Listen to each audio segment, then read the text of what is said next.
Hello बच्चों, मैं विश्वजीत, आपका जीतू भाई। आई होप आप सब बढ़िया होंगे, आपका पढ़ाई भी बहुत अच्छे से चल रहा होगा। चलो बच्चों, आपका टाइम वेस्ट के बिना मैं स्टार्ट करता हूँ एक बढ़िया सा चैप्टर। इकोसिस्टम बहुत इजी है लेकिन बहुत इंपॉर्टेंट है। इसको बिल्कुल हल्के में नहीं लेना, क्योंकि यहाँ से सवाल आएंगे ही आएंगे और इजी सवाल तो होंगे, लेकिन इसको अगर लाइटली लोगे तो इससे सवाल गलत हो सकता है। और एक इंटरेस्टिंग बात मैं आपको बताना चाहता हूँ क्या, कि ज़्यादातर क्वेश्चन किस तरह का क्वेश्चन बच्चों से गलत होता है, इजी क्वेश्चन गलत होता है, क्योंकि इजी क्वेश्चन को बच्चे बहुत हल्के में लेते हैं और इसीलिए उनका क्वेश्चन पढ़ने में गलती होता है और इसलिए वो गलत करके आ जाते हैं। ठीक है, इसलिए कभी भी इजी क्वेश्चन होने से भी आपको हल्के में नहीं लेना है, उसको उतना ही अटेंशन के साथ पढ़ना है और सॉल्व करना है बच्चों। ठीक है, तो आपका टाइम वेस्ट के बिना स्टार्ट करता हूं बच्चों इकोसिस्टम को। इकोसिस्टम में आज हम क्या क्या डिस्कस करने वाले हैं, तो हम देखेंगे इकोसिस्टम है क्या, इकोसिस्टम के टाइप्स क्या है, इकोसिस्टम के कंपोनेंट्स क्या क्या हैं, इकोसिस्टम के स्ट्रक्चरल एस्पेक्ट क्या होगा, फंक्शनल एस्पेक्ट क्या होगा, इकोसिस्टम का जो क्या है बच्चों इकोलॉजिकल सक्सेशन है उसको देखेंगे हम लोग। ठीक है, और हम क्या देखेंगे 10% लॉ भी देखेंगे, एक एक करके देखेंगे। चलो, आपका टाइम वेस्ट के बिना मैं स्टार्ट करता हूं बच्चों इकोसिस्टम को। तो देखो, हमने जब लास्ट चैप्टर में पढ़ा था, कौन सा, ऑर्गेनिज्म एंड पॉपुलेशन पढ़ा था, तो वहां हमने एक चीज देखा था कि जो बायोलॉजिकल ऑर्गेनाइजेशन है वो कौन से लेवल से स्टार्ट होता है, तो आपने कहा मैक्रोमोलिक्यूल के लेवल से। मैक्रोमोलिक्यूल से ऑर्गेनेल्स बने, सेल बना, सेल से टिश्यूज, टिश्यू से ऑर्गन्स बना, ऑर्गन से इंडिविजुअल ऑर्गेनिज्म बना और उससे पॉपुलेशन बना, फिर उसके बाद आपका कम्युनिटी बना और उसके बाद क्या बना था, इकोसिस्टम बना था। तो कम्युनिटी तक हमने क्या लिया, सिर्फ लिविंग कंपोनेंट को लिया था, वहां पे एनवायरनमेंट को बिल्कुल नहीं लिया था, वहां पे नॉन लिविंग कंपोनेंट को हमने बिल्कुल भी नहीं लिया था। लेकिन इकोसिस्टम में क्या आता है, वहां पे पहली बार जो हमने बायोलॉजिकल ऑर्गेनाइजेशन के अलग अलग लेवल्स हमने देखा, जो हायरार्की देखा, उसमें सबसे पहली बार अगर कहीं पे नॉन लिविंग कंपोनेंट आता है तो वो कौन सा है, इकोसिस्टम है। और इकोसिस्टम को हम क्या कहते हैं, लिविंग वर्ल्ड का फंक्शनल यूनिट कहते हैं। इंडिविजुअल ऑर्गेनिज्म को हम कहते हैं बेसिक यूनिट ऑफ इकोलॉजी, और इकोसिस्टम को हम क्या कहते हैं, हम कहते हैं functional unit of living world कहते हैं। और ये कैसा होता है, ये सेल्फ सस्टेनिंग होगा, मतलब खुद को वो सस्टेन कर सकेगा, खुद को सपोर्ट कर सकेगा। लेकिन जब हम ये डेफिनेशन देते हैं तो कौन से किसके बेसिस पे देते हैं, ये हम देते हैं नेचुरल इकोसिस्टम के बेसिस पे। ठीक है, एक्चुअल में इकोसिस्टम अलग अलग टाइप का होता है, तो ये जो डेफिनेशन हमने यूज किया है कि इकोसिस्टम सेल्फ सस्टेनिंग होता है, ये टर्म सिर्फ और सिर्फ हम किसके लिए यूज कर सकेंगे, नेचुरल इकोसिस्टम के लिए यूज कर सकेंगे, सभी तरह के इकोसिस्टम के लिए हम यूज नहीं कर पाएंगे। तो चलो, हमने क्या कहा, इकोसिस्टम सेल्फ सस्टेनिंग है और क्या है, फंक्शनल यूनिट है, किसका, लिविंग वर्ल्ड का। अब इकोसिस्टम को हम क्लासीफाई करेंगे बच्चों, किसके बेसिस पे क्लासीफाई करेंगे, हमारे पास दो क्राइटेरिया है। पहला क्या, कहां पे प्रेजेंट है, वाटर में या सॉइल में, उस हिसाब से हम क्लासीफाई करेंगे। वाटर में है तो हमने कहा उसको एक्वाटिक, जैसे कि कुछ एग्जांपल मैंने यहां पे बता दिया है ना, पॉन्ड, लेक, रिवर एटसेट्रा। और अगर सॉइल में प्रेजेंट तो हमने उसको टेरेस्ट्रियल कहा, और उसके कुछ एग्जांपल जैसे कि forest, grassland, desert etcetera etcetera. अगर इकोसिस्टम, दूसरा क्राइटेरिया इकोसिस्टम को क्लासीफाई करने का क्या, कि उसमें इंसान का इन्वॉल्वमेंट है या नहीं। अगर इन्वॉल्व है तो मैंने कहा एंथ्रोपोजेनिक या मैनमेड या आर्टिफिशियल, अगर नहीं है, नेचुरली अगर वो बना है तो मैंने कहा नेचुरल इकोसिस्टम। कुछ एग्जांपल्स है नेचुरल इकोसिस्टम के, फॉरेस्ट, मैरीन इकोसिस्टम। एंथ्रोपोजेनिक के कुछ एग्जांपल जैसे कि हमने क्या लिया, क्रोफिल्स लिया या फिर एक्वेरियम लिया। अब देखो, जितने भी इकोसिस्टम नेचुरल, आर्टिफिशियल है, आर्टिफिशियल इकोसिस्टम में सबसे बड़ा अगर कोई इकोसिस्टम है, आर्टिफिशियल की बात कर रहा हूं, तो कौन सा है, एग्रो इकोसिस्टम, जिसको हम और क्या कह सकते हैं, एग्रीकल्चर फील्ड भी कह सकते हैं। तो वो सबसे बड़ा क्या है, इकोसिस्टम है, लार्जेस्ट एंथ्रोपोजेनिक इकोसिस्टम बोल रहा हूं, नेचुरल नहीं बोल रहा हूं, एंथ्रोपोजेनिक इकोसिस्टम है, सबसे बड़ा यही होता है। ठीक है, तो चलो इन दोनों को मैं थोड़ा सा कंपेयर करके बताता हूं। ठीक, तो नेचुरल और एंथ्रोपोजेनिक इकोसिस्टम में सारे चीजों में बेहतर कौन होगा, नेचुरल इकोसिस्टम बेहतर होगा, एक चीज को छोड़ के, और वो है प्रोडक्टिविटी। मतलब प्रोडक्टिविटी में बाजी कौन मार जाएगा, तो मैं बोलूंगा एंथ्रोपोजेनिक। बाकी सब में बेहतर कौन है, नेचुरल इकोसिस्टम है। तो चलो, नेचुरल आर्टिफिशियल इकोसिस्टम को मैं थोड़ा सा एक्सप्लेन करता हूं। आर्टिफिशियल इकोसिस्टम मैंने क्या कहा, वो इकोसिस्टम जिसको इंसान ने बनाया, और ये सेल्फ रेगुलेटरी नहीं होता है, इसमें सेल्फ रेगुलेशन नहीं होता है। मतलब इसको रेगुलेट करने के लिए किसकी जरूरत है? हमारी जरूरत है। फॉर एग्जांपल एक्वेरियम की हम बात करते हैं, एक्वेरियम में पानी को हम चेंज करते हैं, उसमें लाइट हम प्रोवाइड कराते हैं, उसमें फूड जो है वो रेगुलर इंटरवल में हम देते हैं, ठीक है। तो इसका मतलब क्या है, एक्वेरियम जो है उसमें सेल्फ रेगुलेशन बिल्कुल नहीं हो रहा है। और यहाँ पे जो ऑर्गेनिजम्स हैं, जो अलग अलग ट्रॉफिक लेवल पर ऑर्गेनिजम्स होंगे, वो क्या शो करते हैं? वो शो करते हैं फूड चेन, ना कि फूड वेब। हमें पता है फूड चेन और फूड वेब क्या है। फूड वेब जो होता है दैट इज इंटरलिंक्ड क्या फूड चेन्स होता है, और वो अगर किसी जगह पे है, किसी इकोसिस्टम में फूड वेब अगर है, तो मल्टीपल चॉइस प्रोवाइड कराता है फूड के, किसको? फूड के लिए, फॉर डिफरेंट ऑर्गेनिजम्स। लेकिन फूड चेन अगर है तो वहां पे फूड का जो चॉइस है वो काफी लिमिटेड हो जाएगा, और existence of food web in an ecosystem वो उसके स्टेबिलिटी को इंक्रीज कराता है, ठीक है। और यहाँ पे क्या है, फूड चेन होता है, ना कि फूड वेब होगा। तो ये भी उसका क्या हुआ, ड्रॉबैक हुआ। मतलब सेल्फ रेगुलेशन नहीं होता है, हमें करना पड़ता है, फूड चेन है, तो ये भी ड्रॉबैक है। और यहाँ पे क्या होता है, न्यूट्रिएंट साइक्लिंग जो होगा वो काफी कम होगा, काफी कम होगा, ये भी उसका ड्रॉबैक है। और यहाँ पे डाइवर्सिटी भी क्या होता है, काफी कम होता है। और हम आगे के चैप्टर में पढ़ेंगे बायोडाइवर्सिटी में क्या, कि कोई भी इकोसिस्टम जितना ज्यादा डाइवर्स होगा वो उतना ज्यादा स्टेबल होगा और वो उतना ज्यादा हेल्दी भी होगा। लेकिन यहाँ पे क्या है, डाइवर्सिटी काफी कम होगा। लेकिन एक चीज में ये नेचुरल से अच्छा है, किसमें? प्रोडक्टिविटी में। और यहाँ पे प्रोडक्टिविटी काफी ज्यादा अच्छा होता है, ठीक है। तो ये क्या था आपका मैन मेड या आर्टिफिशियल इकोसिस्टम के कुछ फीचर्स के बारे में देखा। अब हम क्या करेंगे, जो इकोसिस्टम है उस इकोसिस्टम के कंपोनेंट्स के बारे में देखेंगे। इकोसिस्टम में बहुत तरह के कंपोनेंट्स होते हैं, उनको हमने ब्रॉडली दो ग्रुप में क्लासिफाई किया। किसके बेसिस पे? वो कंपोनेंट लिविंग है या फिर नॉन लिविंग है, उसके बेसिस पे। अगर वो नॉन लिविंग हुआ तो उन सारे फैक्टर्स को मैंने क्या कहा, एबायोटिक फैक्टर्स या कंपोनेंट।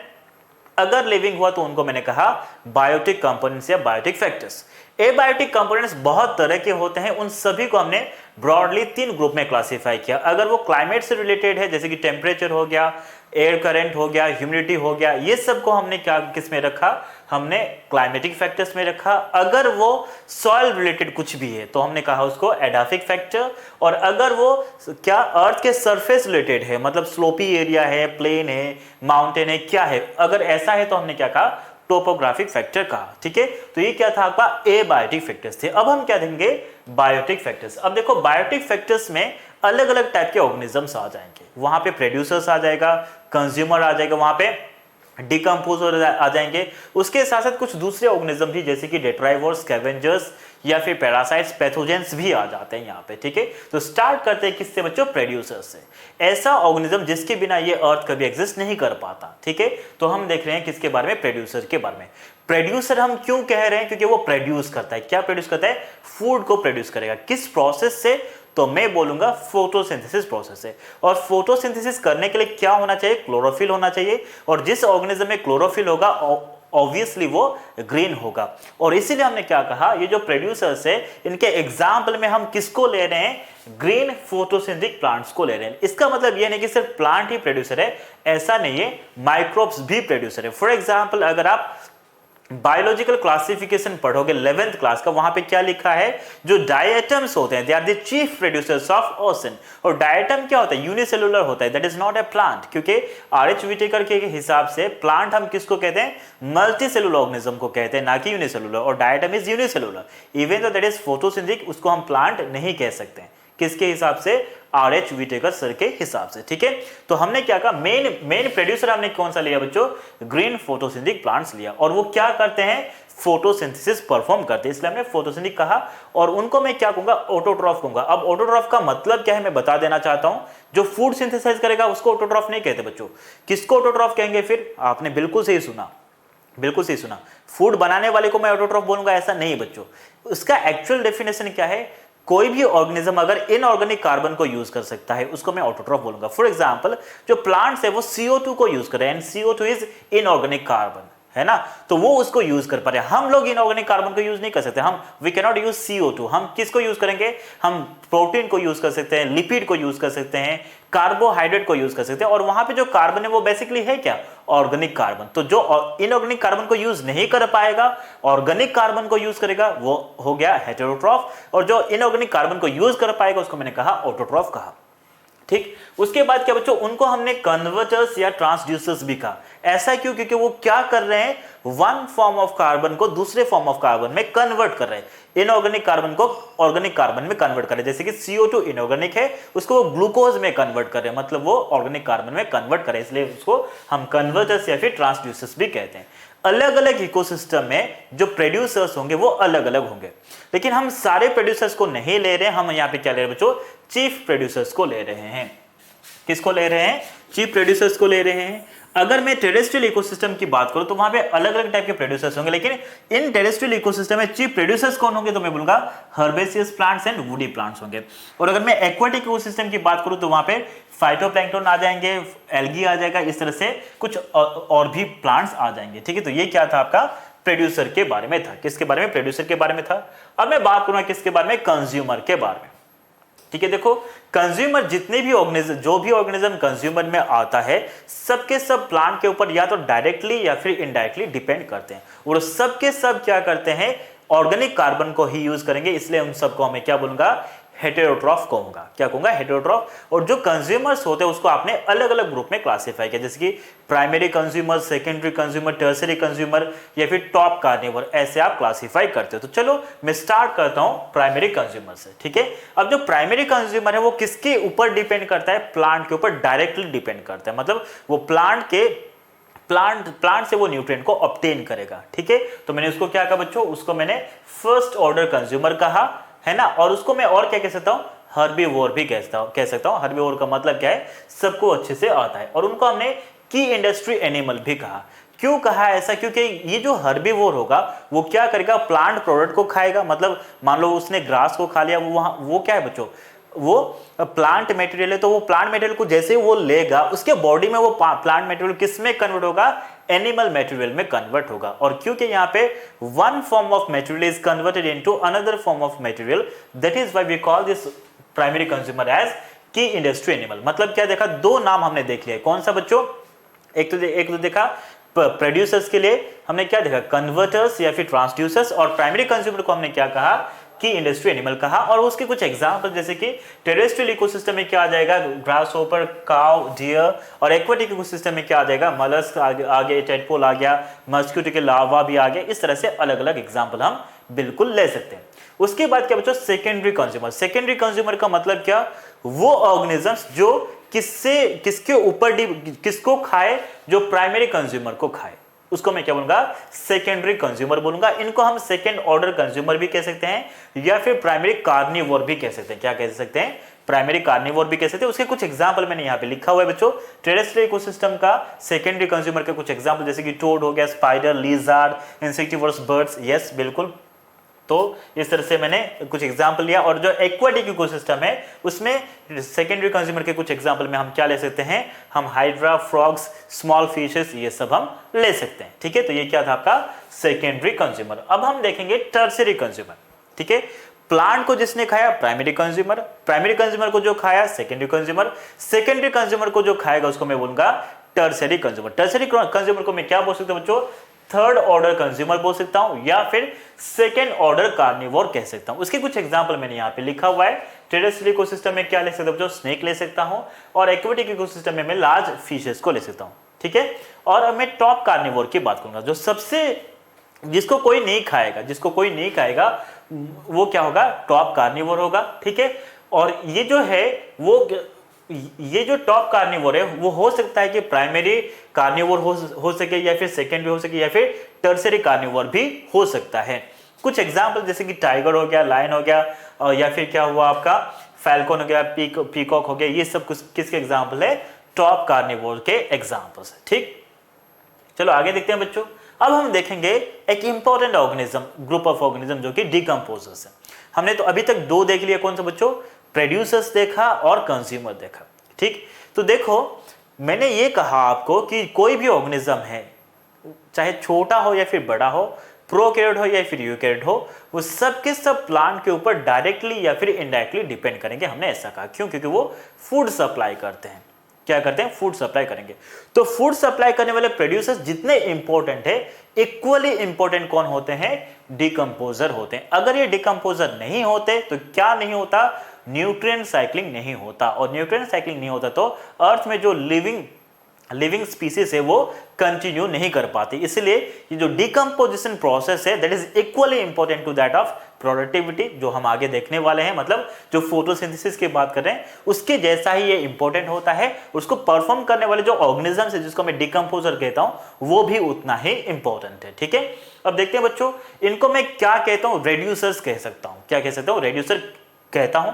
तो हमने रेड्यूसर क्यों कहा, क्योंकि वो क्या करते हैं, वो जो लार्ज कॉम्प्लेक्स फॉर्म होता है ऑर्गेनिक मैटर उसको वो सिंपल फॉर्म में कन्वर्ट करते हैं, वो रेड्यूस करते हैं। तो मैंने क्या कहा, रेड्यूसर्स कहा। और इस डिकम्पोजर में कौन आएगा, तो मैं बोलूंगा माइक्रो ऑर्गेनिजम्स आ जाएंगे। और वो माइक्रोब क्या हो सकता है, it can be fungi, it can be bacteria, it can be flagellates, इनमें कुछ भी हो सकता है। ठीक है, इवन जब आपने प्रोटिस्टा पढ़ा था तो वहां पे क्या देखा था बच्चों, स्लाइम माउल्ड पढ़ा था। स्लाइम माउल्ड भी क्या करता है, डिकम्पोजिशन करता है। ठीक है, उसके बाद क्या, ये क्या करते हैं, they are responsible for performing nutrient cycling, जो कि बहुत इंपॉर्टेंट फंक्शन है बच्चों इकोसिस्टम का।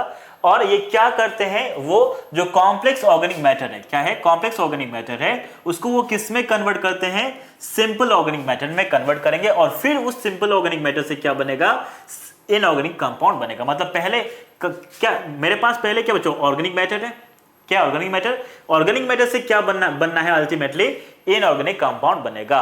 क्या बनेगा, इनऑर्गेनिक कंपाउंड बनेगा। ठीक है, तो वो डायरेक्टली नहीं बनता इनऑर्गेनिक कंपाउंड, पहले क्या बनेगा, पहले कॉम्प्लेक्स ऑर्गेनिक मैटर से सिंपल ऑर्गेनिक मैटर बनेगा और उसके बाद क्या बनेगा, आपका इनऑर्गेनिक कंपाउंड्स बनेंगे। और इसमें क्या ले सकता हूं बच्चों मैं, इस इनऑर्गेनिक कंपाउंड में हो सकता है कि मैं यहाँ पे क्या ले सकता हूँ, CO2 लूं या फिर H2O लूं। ठीक है, या फिर मैं क्या ले सकता हूं बच्चों, H2 ले सकता हूं, एटसेट्रा। ठीक है, इनमें से कोई भी ले सकता हूं। ठीक है, तो ये क्या था, आपका डिकम्पोजर था। क्या था, डिकम्पोजर था। और ये जो डिकम्पोजर है इनको मैं क्या कहता हूं बच्चों, इनको मैं नेचुरल स्कैवेंजर भी कहता हूं। और वो क्या करते हैं, न्यूट्रिएंट साइक्लिंग परफॉर्म करते हैं, यहां पे हमने लिख लिया था। ठीक है, अब आगे देखते हैं बच्चों स्कैवेंजर, क्या देखेंगे, स्कैवेंजर। ठीक, अब जो स्कैवेंजर है, क्या है स्कैवेंजर, वो क्या करते हैं, एनिमल्स को फीड करेंगे। किसको, एनिमल्स को फीड करेंगे। और किस तरह के एनिमल्स को, वो एनिमल्स जो या तो डेड हैं या फिर इंजर्ड हैं, उनको वो फीड करते हैं। कुछ एग्जांपल लिखा है बच्चों, कैरियन बीटल्स हो गया, या फिर क्या हुआ आपका क्रो हो गया, वल्चर्स हो गया, एटसेट्रा एटसेट्रा। ठीक है, और डेट्राइवोर क्या बच्चों, जो डेट्राइटस को फीड करेगा। अब आप बोलोगे कि डेट्राइटस क्या है, डेट्राइटस मतलब डेड ऑर्गेनिक मैटर, डेट्राइटस मतलब डेड ऑर्गेनिक मैटर, उसको मैं क्या बोलूंगा, डेट्राइटस कहूंगा। ये क्या हो सकता है, किसी का डेड बॉडी हो सकता है, एनिमल का डेड बॉडी हो सकता है, ह्यूमन का एक्सक्रीटा हो सकता है, किसी भी एनिमल का एक्सक्रीटा हो सकता है। मान लो कोई लीफ गिर गया है, वो भी क्या किस में आ जा सकता है, डेट्राइटस में आ जा सकता है। तो मैं यहाँ पे लिख देता हूं, डेट्राइटस का मतलब क्या, तो मैं बोलूंगा this is nothing but the dead organic matter. जो डेड ऑर्गेनिक मैटर है, उस डेड ऑर्गेनिक मैटर को आपने क्या कहा, आपने कहा डेट्राइटस। क्या कहा बच्चों, डेट्राइटस कहा।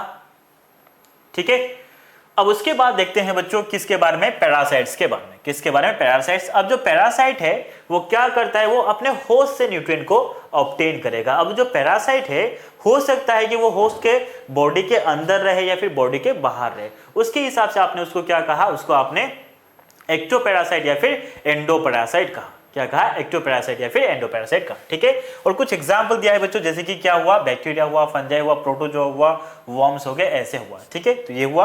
अब उससे पहले एक चीज मैं यहाँ पे बता देना चाहता हूँ एक्स्ट्रा बच्चों, क्या कि जो हमने क्या पढ़ा बच्चों, डिकम्पोजर कहा। क्या कहा, डिकम्पोजर। तो सबसे डिकम्पोजर में ये तीनों ग्रुप आ गए। ठीक, तो इनमें सबसे अच्छा डिकम्पोजर कौन है, तो मैं बोलूंगा फंजाई। कौन है, फंजाई। तो मैं इसको लिख देता हूं यहाँ पे बच्चों, क्या यहाँ पे मैं ये लिखूंगा कि जो फंजाई है, क्या है, फंजाई होता है, फंजाई क्या है बच्चों, this is the best group of decomposer. ये क्या होते हैं, बेस्ट डिकम्पोजर होता है। सबसे अच्छा डिकम्पोजर कौन है, तो मैं क्या बोलूंगा बच्चों, फंजाई। क्या कहूंगा, फंजाई। ठीक है, आगे देखते हैं। तो हमारा क्या खत्म हुआ बच्चों, हमारा खत्म हुआ अभी बायोटिक कंपोनेंट। क्या खत्म हुआ, बायोटिक कंपोनेंट। अब हम क्या डिस्कस करेंगे, अब हम डिस्कस करेंगे आपका जो इकोसिस्टम है, उस इकोसिस्टम का कुछ एस्पेक्ट्स देखेंगे।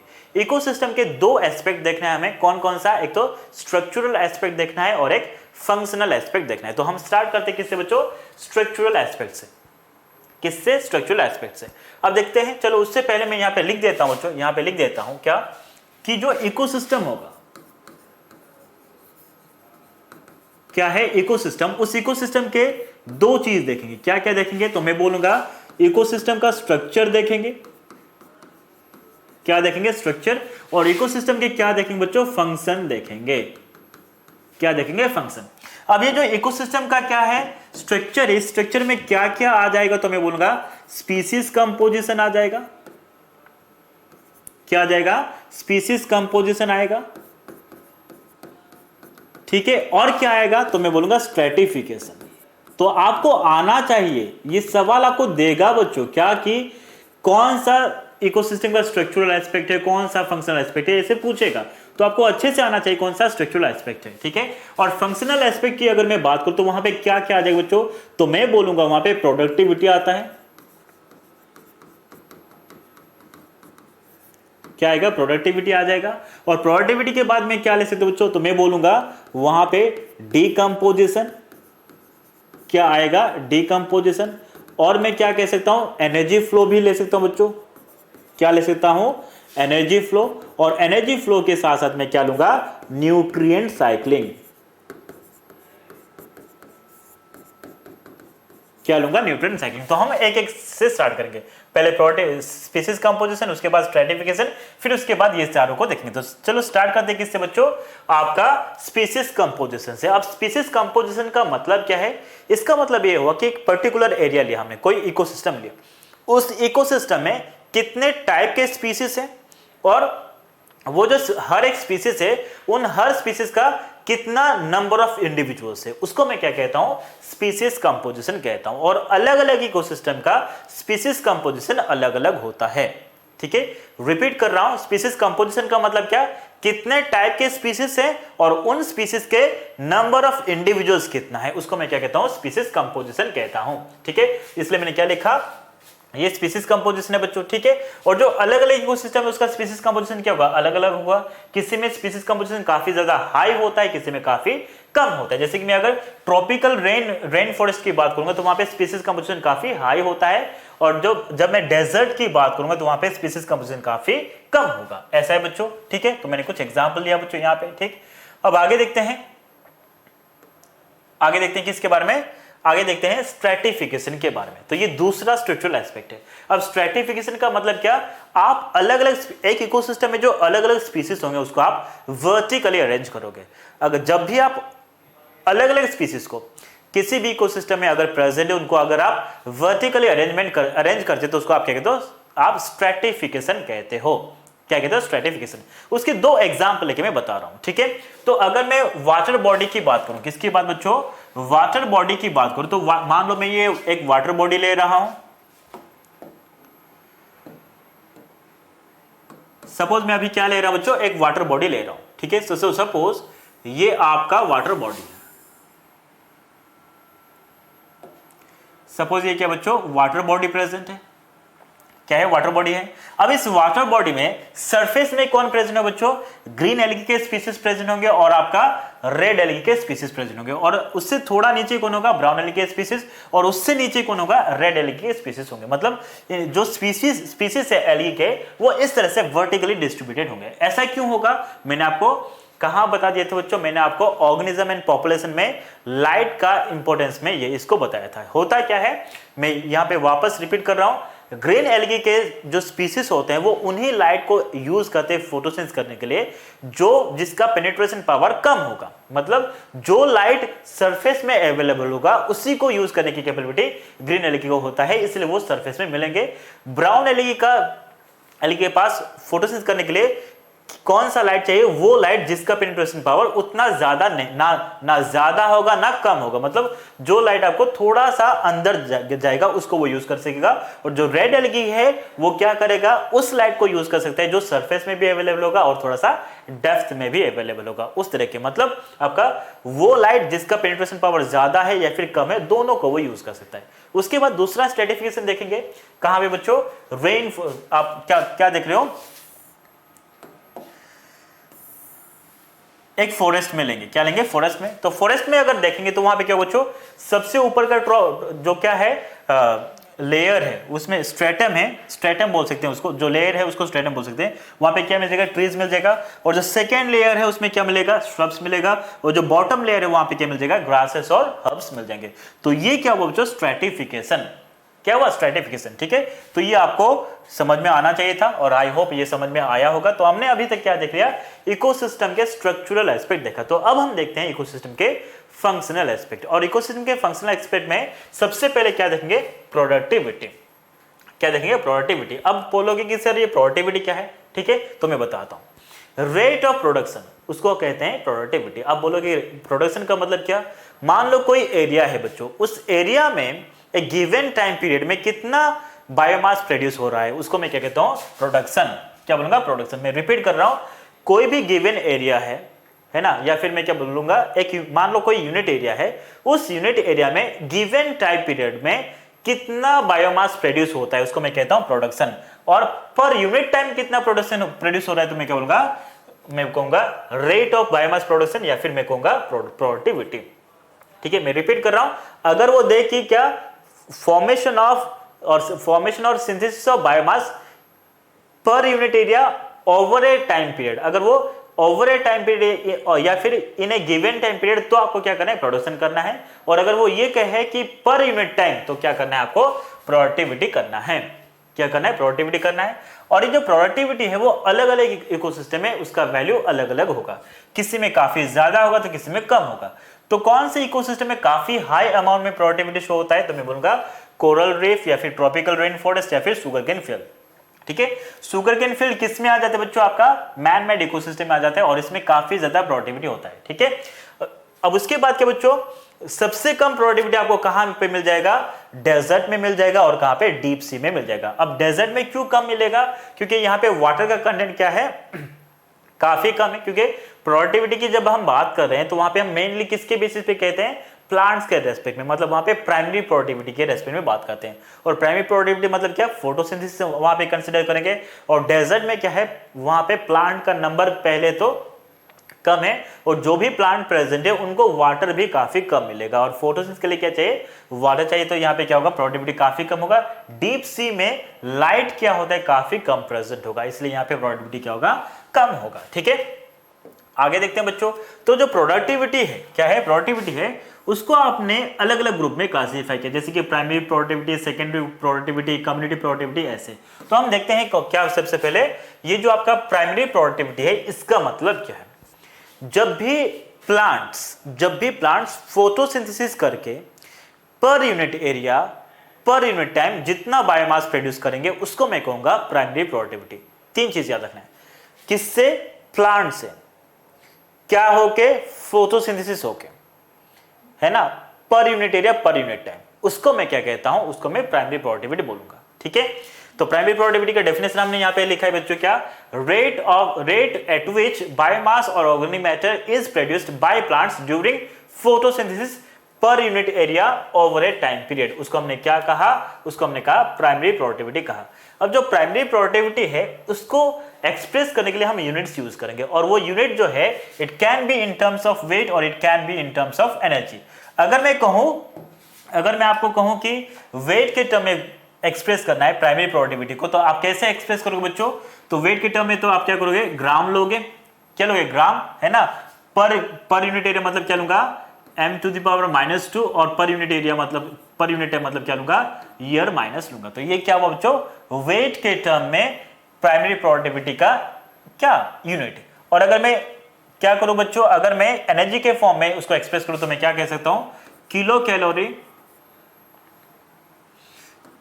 पर मीटर स्क्वायर पर ईयर। तो ये क्या होगा आपका, एनर्जी के फॉर्म में किसका यूनिट, प्राइमरी प्रोडक्टिविटी का यूनिट। ठीक है, अब जो प्राइमरी प्रोडक्टिविटी है उसका दो टाइप है बच्चों, क्या, एक है जीपीपी, ग्रॉस प्राइमरी प्रोडक्टिविटी, और एक है एनपीपी, नेट प्राइमरी प्रोडक्टिविटी। इन दोनों का मतलब क्या, फोटोसिंथेसिस करके जितना उसने बनाया वो है जीपीपी, बनाने के बाद उससे जो थोड़ा बहुत पार्ट क्या करेगा, रेस्पिरेशन में यूज करेगा, यूज करने के बाद जो पार्ट बच जाएगा उसको मैंने क्या कहा, एनपीपी कहा।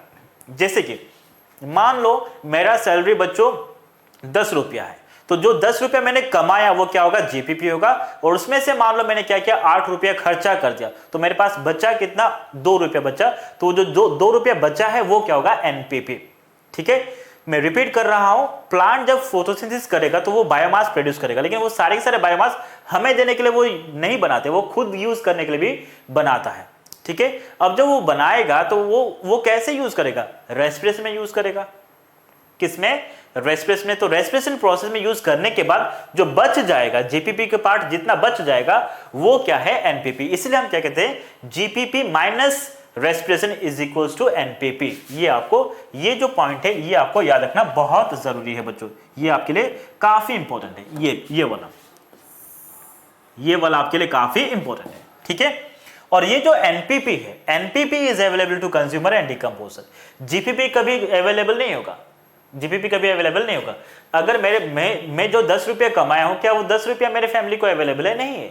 मैं खर्चा करने के बाद जितना बचा वो मेरे फैमिली के लिए अवेलेबल है। तो मैं क्या बोलूंगा, NPP is available to consumer and decomposer but not GPP. GPP कभी भी अवेलेबल नहीं होता है, किसके लिए, चाहे आप कंज्यूमर ले लो या फिर डिकम्पोजर ले लो। ठीक है, अब उसके बाद क्या बच्चों, हमने तो देख लिया क्या प्राइमरी प्रोडक्टिविटी क्या है। अब हम क्या देखेंगे, सेकेंडरी प्रोडक्टिविटी। ये जो है ये क्या होता है। ठीक है, देखो बच्चों, अगर per unit area per unit time, अगर फोटोसिंथेसिस करके प्लांट जितना बायोमास प्रोड्यूस कर रहा है तो आपने क्या कहा, प्राइमरी प्रोडक्टिविटी। प्लांट से हो रहा है तो प्राइमरी प्रोडक्टिविटी। अगर मान लो कंज्यूमर कर रहा है बायोमास प्रोडक्शन, तो उसको मैं क्या बोलूंगा, सेकेंडरी प्रोडक्टिविटी। क्या बोलूंगा, सेकेंडरी प्रोडक्टिविटी। तो ये आपके लिए इंपॉर्टेंट पॉइंट है बच्चों। ठीक है, तो मैं क्या कहूंगा, प्लांट से बन रहा है तो प्राइमरी प्रोडक्टिविटी, कंज्यूमर से बन रहा है तो क्या बोलूंगा, सेकेंडरी प्रोडक्टिविटी बोलूंगा। क्या कहूंगा, सेकेंडरी प्रोडक्टिविटी बोलूंगा। और उसके बाद क्या है, उसके बाद और एक है जिसको मैं कहता हूं कम्युनिटी प्रोडक्टिविटी। ठीक है, अब कम्युनिटी प्रोडक्टिविटी का मतलब क्या है, per unit time, per unit area, एक कम्युनिटी के द्वारा कितना बायोमास प्रोड्यूस हो रहा है, तो मैं क्या बोलूंगा, कम्युनिटी प्रोडक्टिविटी। ठीक है, मैं रिपीट कर रहा हूं, बहुत सिंपल है बच्चों, per unit area, per unit time, plant से जितना बायोमास प्रोड्यूस होता है प्राइमरी प्रोडक्टिविटी, कंज्यूमर से जितना होता है सेकेंडरी प्रोडक्टिविटी, एक कम्युनिटी से कितना होता है तो मैं क्या बोलूंगा, मैं कहूंगा कम्युनिटी प्रोडक्टिविटी। क्या बोलूंगा बच्चों, कम्युनिटी प्रोडक्टिविटी। तो हमने क्या देखा बच्चों, प्रोडक्टिविटी के बारे में देखा। किसके बारे में देखा, प्रोडक्टिविटी के बारे में देखा। अब जो प्रोडक्टिविटी होता है वो अलग अलग फैक्टर के ऊपर डिपेंड करेगा। किसके ऊपर, प्रोडक्टिविटी जो है वो अलग अलग फैक्टर के ऊपर डिपेंड करेगा। जैसे कि वो लाइट के ऊपर डिपेंड करेगा, प्लांट को कितना लाइट अवेलेबल हो रहा है, क्योंकि फोटोसिंथेसिस से होता है ना बच्चों। उसके बाद किसके ऊपर डिपेंड करेगा कि वहां पे न्यूट्रिएंट के प्लांट को कितना अवेलेबल है, प्लांट का नेचर कैसा है, C3 प्लांट है या फिर C4 प्लांट है या कैम प्लांट है, उसके ऊपर डिपेंड करेगा। और अगर मान लो C4 प्लांट है तो वहां पे ज्यादा फोटोसिंथेसिस हो सकता है, CO2 कितना अवेलेबल है। ठीक है, तो इस तरह से अलग अलग फैक्टर के ऊपर डिपेंड करता है कौन बच्चों, आपका प्रोडक्टिविटी। अब प्रोडक्टिविटी खत्म होने के बाद हम किसको देखेंगे बच्चों, हम देखेंगे डीकंपोजिशन को। और एक इंपॉर्टेंट बात क्या है जो मैंने आपको पहले बता भी दिया था, प्रोडक्टिविटी जितना इंपॉर्टेंट है उतना ही इंपॉर्टेंट कौन है बच्चों, आपका डीकंपोजिशन है। क्योंकि डीकंपोजिशन अगर नहीं होता तो क्या नहीं होता बच्चों, न्यूट्रिएंट साइक्लिंग बिल्कुल नहीं हो पाता। और न्यूट्रिएंट साइक्लिंग होना बहुत जरूरी है, इसलिए ये क्या होता है, प्रोडक्टिविटी के जैसा ही इक्वली इंपॉर्टेंट होगा। अब देखो, जो डीकंपोजिशन है वो कहां पे होता है, लगभग हर जगह पे क्या होगा, डिकम्पोजिशन होगा। क्योंकि डिकम्पोजर्स लगभग हर जगह पे होते हैं, हमें पता है। Decomposers they are chiefly microbes, they are microbes only, chiefly नहीं माइक्रोब्स होते हैं, और माइक्रोब लगभग हर जगह पे मिल जाते हैं, इसलिए डिकम्पोजिशन किसी भी जगह पे मिल जाता है। लेकिन ज्यादा मैक्सिमम अमाउंट ऑफ डिकम्पोजिशन कहां पे होगा, तो मैं बोलूंगा वहां पे कहां पे होगा बच्चों, क्या बोलूंगा, अपर लेयर ऑफ सॉइल या फिर वाटर बॉडी का बॉटम। ये दोनों क्या है, ये दोनों वो एरिया हैं जहां पे क्या होता है, मैक्सिमम अमाउंट ऑफ डिकम्पोजिशन होगा। क्या होगा, मैक्सिमम अमाउंट ऑफ डिकम्पोजिशन होगा। और डिकम्पोजिशन किसका होगा, तो मैं बोलूंगा डिकम्पोजिशन होता है बच्चों डेट्राइटस का। अब डेट्राइटस का मतलब क्या है, तो मैं बोलूंगा वो डेड ऑर्गेनिक मैटर जो चाहे प्लांट से आया हो या फिर एनिमल से आया, कुछ भी हो, तो उसको मैं क्या बोलूंगा बच्चों, मैं कहूंगा डेट्राइटस। क्या बोलूंगा, डेट्राइटस। ठीक है, तो एक चीज आपने देखा क्या, डीकंपोजिशन प्रोडक्टिविटी जितना ही इंपॉर्टेंट होता है, और इसके ये कहां पे मेनली होता है, मेनली कहां पे होता है, तो मैं बोलूंगा सॉइल के अपर सरफेस में, लोअर सरफेस में नहीं, और वाटर बॉडी के बॉटम वाले एरिया में मिल जाएगा। उसके बाद किसका डिकम्पोजिशन होगा, मतलब डिकम्पोजिशन के लिए रॉ मटेरियल क्या है, डेट्राइटस। डेट्राइटस का एग्जांपल मैंने यहाँ पे बता दिया, ठीक है। तो अब मैं बताऊं बच्चों मैकेनिज्म ऑफ डिकम्पोजिशन, क्या बताऊंगा, मैकेनिज्म ऑफ डिकम्पोजिशन। तो डिकम्पोजिशन का मैकेनिज्म कैसा होता है, ठीक है। तो चलो मैं यहाँ पे लिख देता हूं।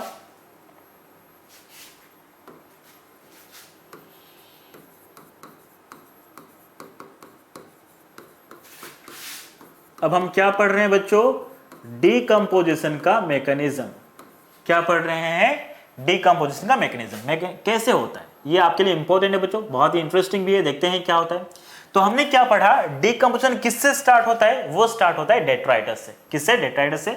और डेट्राइटस बेसिकली है क्या बच्चों, ऑर्गेनिक मैटर है, कॉम्प्लेक्स ऑर्गेनिक मैटर है। क्या है, कॉम्प्लेक्स ऑर्गेनिक मैटर। तो चलो मैं यहाँ पे लिख देता हूं, डेट्राइटस अगर है तो वो क्या है बच्चों, this is complex and organic. वो कैसा होगा, कॉम्प्लेक्स होगा और क्या होगा, ऑर्गेनिक होगा। और ये वाटर इनसॉल्युबल भी होता है, क्या होगा, वाटर इनसॉल्युबल भी होगा, ठीक। तो डेट्राइटस है बच्चों, ठीक है। अब जो डेट्राइटस है इसके ऊपर कौन एक्ट करेगा, इसके ऊपर एक्ट करेगा डेट्राइवोर। कौन करेगा, डेट्राइवोर। तो मैंने यहां पे लिख दिया बच्चों, यहां पे कौन एक्ट कर रहा है, यहां पे एक्ट कर रहा है डेट्राइवोर, ठीक है। अब डेट्राइवोर जब इस डेट्राइटस के ऊपर एक्ट करेगा तो वो क्या करेगा, ये जो लार्ज कॉम्प्लेक्स डेट्राइटस है उसको छोटे छोटे फ्रेगमेंट में कन्वर्ट करेगा। अब जो फ्रेगमेंट बना उसको मैंने क्या कहा, फाइन पार्टिकल्स कहा। क्या कहा, फाइन पार्टिकल्स। अभी जो फाइन पार्टिकल है ये अभी भी किस फॉर्म में बच्चों, ये अभी भी ऑर्गेनिक फॉर्म में ही है। किसमें, ऑर्गेनिक फॉर्म में है। तो मैंने क्या कहा, दिस इज ऑर्गेनिक फॉर्म। ये अभी भी क्या बच्चों, ऑर्गेनिक फॉर्म में ही प्रेजेंट है। कौन, आपका फाइन पार्टिकल्स। तो डेट्राइटस क्या करता है, ऑर्गेनिक को ऑर्गेनिक में ही कन्वर्ट करेगा। किस, तो इसका काम क्या है, वो जो लार्ज मॉलिक्यूल्स होंगे, उसको लार्ज पार्टिकल्स होंगे, उसको वो छोटे पार्टिकल में कन्वर्ट करेगा। किसमें, छोटे पार्टिकल में कन्वर्ट करेगा। अब ये छोटे पार्टिकल में कन्वर्ट करने के बाद ये जो आपका फाइन पार्टिकल्स है, क्या है, फाइन पार्टिकल्स, इसके ऊपर कनेक्ट करेगा। तो मैं बोलूंगा इसके ऊपर अब एक कौन करेगा बच्चों, आपका माइक्रोब्स। कौन करेगा, माइक्रोब्स करेगा। तो यहां पे मैं क्या लिखूंगा बच्चों, यहां पे माइक्रोब्स एक्ट करेगा। और माइक्रोब मतलब क्या बच्चों, डिकम्पोजर। कौन, डिकम्पोजर। तो यहां पे कौन एक्ट किया बच्चों, डिकम्पोजर एक्ट किया। कौन एक्ट किया, डिकम्पोजर एक्ट करेगा। और डिकम्पोजर एक्ट करने के बाद वहां से क्या बनेगा, ह्यूमस बनेगा। अब ह्यूमस से क्या बनेगा बच्चों, तो मैं बोलूंगा मिनरल्स। क्या बनेगा, मिनरल्स बनेगा। और इस प्रोसेस में भी कौन पार्टिसिपेट करेगा, तो मैं बोलूंगा डिकम्पोजर। यहां पे भी कौन करेगा, डिकम्पोजर होगा। और जो मिनरल्स बना है उस मिनरल का क्या होगा, तो मैं बोलूंगा उस मिनरल का लीचिंग होता है। क्या लीचिंग होगा। थोड़ा बहुत मिनरल क्या होगा बच्चों, आपका वापस प्लांट उसको अपटेक करेगा और बाकी पार्ट क्या होगा, लीचिंग में चला जाएगा, ठीक है। तो ये क्या था आपका, क्या थोड़ा बहुत प्रोसेस। अब देखेंगे कि ये जो प्रोसेसेस है, डेट्राइटस से फाइन पार्टिकल बना, उससे ह्यूमस बना, उसके बाद मिनरल बना, उसके बाद लीचिंग बना। तो इसमें आपको क्यों ऐसा नहीं हुआ कि डेट्राइटस से सीधा मिनरल नहीं बना या फिर डेट्राइटस से ह्यूमस डायरेक्टली क्यों नहीं बना, पहले आपका क्या, क्यों फाइन पार्टिकल की बनने की जरूरत था, उसके पीछे रीजन क्या है उसका मैं बताता हूं, ठीक है। रिपीट कर रहा हूं, इंपॉर्टेंट पॉइंट है। क्या रीजन है जिसकी वजह से डेट्राइटस से सीधा ह्यूमस नहीं बना, वहां पे क्यों, क्या ऐसा था कि डेट्राइटस से पहले हमें क्या बनाना है, फाइन पार्टिकल्स बनाना है। सिंपल सी बात बच्चों, डेट्राइटस कैसा है बच्चों, लार्ज है, और फाइन पार्टिकल्स कैसा है, स्मॉल है। और आपको सभी को आता है बहुत अच्छे से क्या, कि जो भी पार्टिकल लार्ज होता है उसका क्या होगा, उसका surface area upon volume ratio वो क्या होता है बच्चों, कम होगा। और क्योंकि फाइन पार्टिकल छोटे साइज का है इसीलिए क्या होता है, इसका surface area upon volume ratio क्या बच्चों, बढ़ जाएगा। क्या होगा, surface area upon volume ratio बढ़ जाएगा। और जहां पे भी सरफेस एरिया बढ़ेगा क्या होगा, जहां पे भी सरफेस एरिया बढ़ेगा उसमें क्या होगा, अब क्योंकि यहां पे सरफेस एरिया बढ़ गया तो अब इजीली क्या कर सकेंगे, जो डिकम्पोजर है उसके ऊपर ऐड कर सकेंगे। क्या कर सकेंगे, डिकम्पोजर अब इजीली एक्ट कर सकेंगे। तो मैं यहां पे क्या लिखूंगा बच्चों, मैं यहां पे ये लिखूंगा, क्योंकि surface area upon volume ratio बढ़ गया तो अब क्या होगा, उसका रिजल्ट क्या होगा, तो रिजल्ट ये होगा कि the decomposers can act easily, वो क्या कर सकेंगे, इजीली एक्ट कर सकेंगे। क्योंकि यहां पे क्या है बच्चों, surface area upon volume ratio कम है, इसलिए डिकम्पोजर इसके ऊपर इजीली एक्ट नहीं कर पाएंगे। और इजीली एक्ट कराने के लिए क्या हुआ, सबसे पहले क्या हुआ, वो छोटे पार्टिकल में कन्वर्ट हुआ। उसको किसने किया, तो मैं बोलूंगा डेट्राइवोर। क्या कहूंगा, डेट्राइवोर कहूंगा, ठीक है। और यहाँ पे और एक चीज आप देख रहे बच्चों, जो डिकम्पोजिशन हो रहा है तो वो कौन कर रहा है, डिकम्पोजर कर रहा है, लेकिन वो अकेला डिकम्पोजर नहीं करता है। डिकम्पोजर के से पहले कौन का इन्वॉल्व होता है बच्चों, डेट्राइवोर इन्वॉल्व होता है। कौन होगा, डेट्राइवर इन्वॉल्व होगा। और यहाँ पे क्या हुआ, एक बड़ा पार्टिकल छोटे पार्टिकल में कन्वर्ट हुआ। तो इस प्रोसेस को मैं क्या कह सकता हूँ, इस प्रोसेस को मैं फ्रेगमेंटेशन कह सकता हूँ। क्या कह सकता हूँ, फ्रेगमेंटेशन। तो सबसे पहले क्या होता है डिकम्पोजिशन के टाइम पे, तो मैं बोलूंगा फ्रेगमेंटेशन। क्या बोलूंगा, फ्रेगमेंटेशन। उसके बाद जो फाइन पार्टिकल है वो किस में कन्वर्ट होता है, ह्यूमस में कन्वर्ट होगा, और ह्यूमस का फॉर्मेशन होता है। तो इसी स्टेप को मैं क्या कहता हूं, ह्यूमिफिकेशन। क्या बोलूंगा, ह्यूमिफिकेशन। और जो ह्यूमस है बच्चों, ये ह्यूमस अभी भी किस फॉर्म में बच्चों, ये अभी भी ऑर्गेनिक फॉर्म में ही है। किस फॉर्म में, ऑर्गेनिक फॉर्म में ही, मतलब अभी भी क्या नहीं बना है, अभी भी इनऑर्गेनिक कंपाउंड नहीं बना है। क्या नहीं बना है, इनऑर्गेनिक कंपाउंड नहीं बना है। और जो क्या है बच्चों, ह्यूमस है, ह्यूमस से आगे क्या बनेगा, मिनरल बनेगा। और मिनरल का फॉर्मेशन होता है, मिनरल का रिलीज होता है। तो इसलिए इस प्रोसेस को क्या कहते हैं बच्चों, मिनरलाइजेशन। क्या बोलोगे, मिनरलाइजेशन बोलोगे। और जो मिनरल्स बना है उस मिनरल का कुछ पार्ट क्या होगा बच्चों, प्लांट अपटेक करेगा। क्या होगा बच्चों, कुछ पार्ट प्लांट अपटेक करेगा। तो मैं क्या बोलूंगा, some part is uptaken by plants. उसको कौन अपटेक करेगा, प्लांट अपटेक करेगा। और कुछ पार्ट क्या होगा बच्चों, तो मैं बोलूंगा कुछ पार्ट लीचिंग में चले जाता है। किस में चले जाएगा, लीचिंग में चले जाएगा। तो ये जो पूरा प्रोसेस है, इस प्रोसेस को मैंने क्या कहा, मैंने कहा क्या बच्चों, डिकम्पोजिशन। क्या कहा, डिकम्पोजिशन। तो डिकम्पोजिशन में आपका सिर्फ डिकम्पोजर यूज हो रहा है, नहीं, उसमें डेट्राइवर भी यूज हो रहा है। स्टेप्स क्या है बच्चों, फ्रेगमेंटेशन, ह्यूमिफिकेशन और क्या, मिनरलाइजेशन। और उसके साथ साथ क्या होता है, लीचिंग होगा। क्या होगा, लीचिंग होगा। और एक चीज याद रखना बच्चों, ह्यूमस से जब मिनरल रिलीज हो रहा है, ठीक है, अच्छा, फाइन पार्टिकल से जब ह्यूमस बनेगा उस टाइम पे भी थोड़ा बहुत आपका यहां से मिनरल्स रिलीज होगा, मतलब यहां पे भी क्या होगा, आपका लीचिंग होगा। और यहां पे भी क्या होगा, थोड़ा बहुत लीचिंग होगा। मतलब यहां पे भी जो आपका मिनरल्स होंगे वो भी क्या होगा, थोड़ा बहुत रिलीज होगा। मतलब क्या बोलूंगा, मैं ये कह सकता हूं कि इस स्टेप में भी लीचिंग हो सकता है, इस स्टेप में भी लीचिंग हो सकता है। मतलब हर स्टेप में क्या हो सकता है बच्चों, लीचिंग हो सकता है। तो चलो मैं इसको लिख देता हूं बच्चों, उसको मैं यहां पे लिख देता हूं कि इस स्टेप में भी क्या हो सकता है, इस स्टेप में भी थोड़ा बहुत लीचिंग हो सकता है, ठीक है। और इस स्टेप में भी क्या हो सकता है बच्चों, थोड़ा बहुत लीचिंग हो सकता है, थोड़ा बहुत लीचिंग हो सकता है। समझ में आया ना बच्चों। और यहां से जब बना उसके बाद तो क्या होना है बच्चों, उसको लीचिंग होना ही होना है, ठीक है। तो ये क्या था आपका मैकेनिज्म ऑफ डिकम्पोजिशन। क्या था बच्चों, मैकेनिज्म ऑफ डिकम्पोजिशन, ठीक है। तो अब देखेंगे जो हमने पढ़ा था उसी को मैंने यहां पे अलग से लिखा है। तो आपका जो डिकम्पोजिशन है उसमें जो प्रोसेस हो रहा है बच्चों, उसमें क्या क्या हो रहा है बच्चों, देखो। तो मैंने क्या कहा, फ्रेगमेंटेशन हो रहा है, ह्यूमिफिकेशन हो रहा है, मिनरलाइजेशन हो रहा है, उसके साथ साथ लीचिंग हो रहा है। उसी चीज को मैंने यहाँ पे लिखा हुआ है, ठीक है। तो क्या हो रहा है बच्चों, यहाँ पे फ्रेगमेंटेशन, लीचिंग, ह्यूमिफिकेशन और क्या हो रहा है, मिनरलाइजेशन हो रहा है। और ह्यूमिफिकेशन, मिनरलाइजेशन को दोनों को मिला के आप क्या कहते हो बच्चों, कैटाबोलिज्म कहते हो। क्या कहते हो, कैटाबोलिज्म कहते हो, ठीक है। और ये सारे प्रोसेसेस कब कैसा होता है बच्चों, साइमल्टेनियसली होता है। कैसा होगा, साइमल्टेनियसली होगा, ठीक है। तो यहाँ पे एक पॉइंट लिख देता हूं बच्चों, यहाँ पे एक पॉइंट लिख देता हूं, क्या, all these processes take place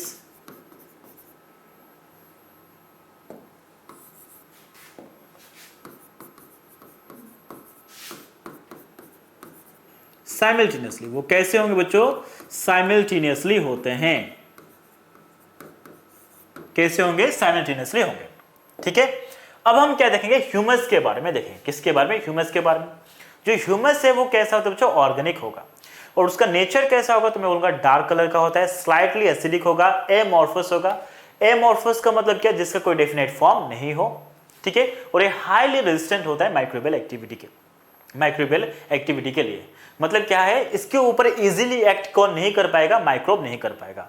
और क्योंकि देखो इस डायग्राम में हमने क्या देखा बच्चों, हमने ये देखा कि ह्यूमस के ऊपर कौन एक्ट कर रहा है, डिकम्पोजर कर रहा है। और डिकम्पोजर का मतलब क्या बच्चों, माइक्रोब है। और ये क्योंकि हाईली रेजिस्टेंट होता है किसके लिए, माइक्रोबियल एक्टिविटी के लिए, इसलिए यहां से इससे जो अब आपका मिनरल रिलीज होगा ये काफी कैसा बच्चों, स्लो प्रोसेस होगा। कैसा होगा, स्लो प्रोसेस होगा। मतलब मैं क्या कह सकता हूं बच्चों, मतलब ये कह सकता हूं मैं कि जो आपका ह्यूमिफिकेशन है, क्या है, ह्यूमिफिकेशन है, क्योंकि ये फाइन पार्टिकल के ऊपर डिकम्पोजर इजीली एक्ट कर सकता है। क्योंकि फाइन पार्टिकल कैसा है बच्चों, वो रेजिस्टेंट नहीं है।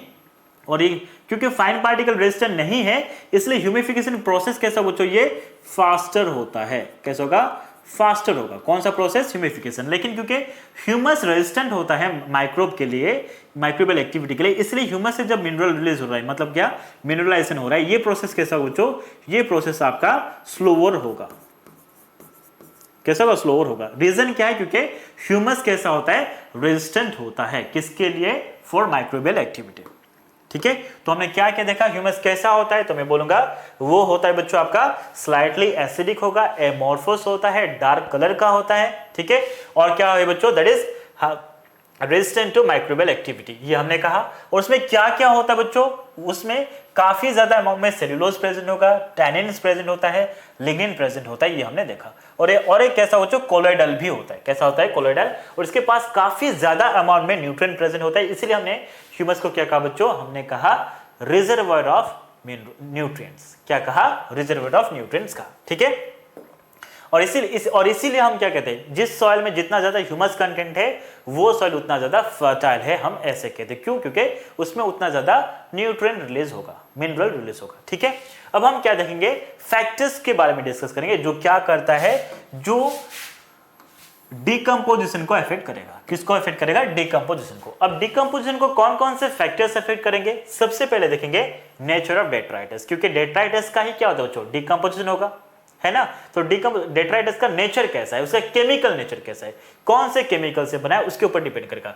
अगर वहां पे उस डेट्राइटस में काफी ज्यादा अमाउंट में कुछ केमिकल्स जैसे कि लिग्निन, काइटिन या फिर सेलुलोज प्रेजेंट है, तो वहां पे डिकम्पोजिशन कैसा हो जाएगा बच्चों? स्लो हो जाएगा। और अगर मान लो वहां पे क्या होगा? स्लो होगा। और अगर मान लो वहां पे नाइट्रोजन रिच कंपाउंड्स जैसे कि प्रोटीन हुआ या फिर न्यूक्लिक एसिड हुआ या फिर क्या हुआ, वाटर सोल्यूबल कार्बोहाइड्रेट्स प्रेजेंट है, तो उस केस में कैसे होगा? फास्ट होगा। तो ये पॉइंट्स आपको आना चाहिए क्या, कि क्या होने से डेट्राइटस में क्या ज्यादा होने से फास्ट होता है डिकम्पोजिशन और क्या होने से स्लो होता है, ये आपको याद रखना जरूरी है बच्चों। ठीक है, उसके बाद क्या, ये तो हमने देखा केमिकल नेचर कैसे डिसाइड करेगा। अब देखेंगे टेम्परेचर कैसे अफेक्ट करेगा। सिंपल सी बात है बच्चों, क्या डिकम्पोजिशन कौन करता है? करता है डिकम्पोजर। और डिकम्पोजर में क्या इन्वॉल्व बच्चों? वहां पे एंजाइम्स इन्वॉल्व होंगे। और एंजाइम की एक्टिविटी को कंट्रोल कौन करेगा? तो मैं बोलूंगा टेम्परेचर। और इसीलिए टेम्परेचर इफेक्ट करता है किसको? डिकम्पोजिशन को इफेक्ट करेगा।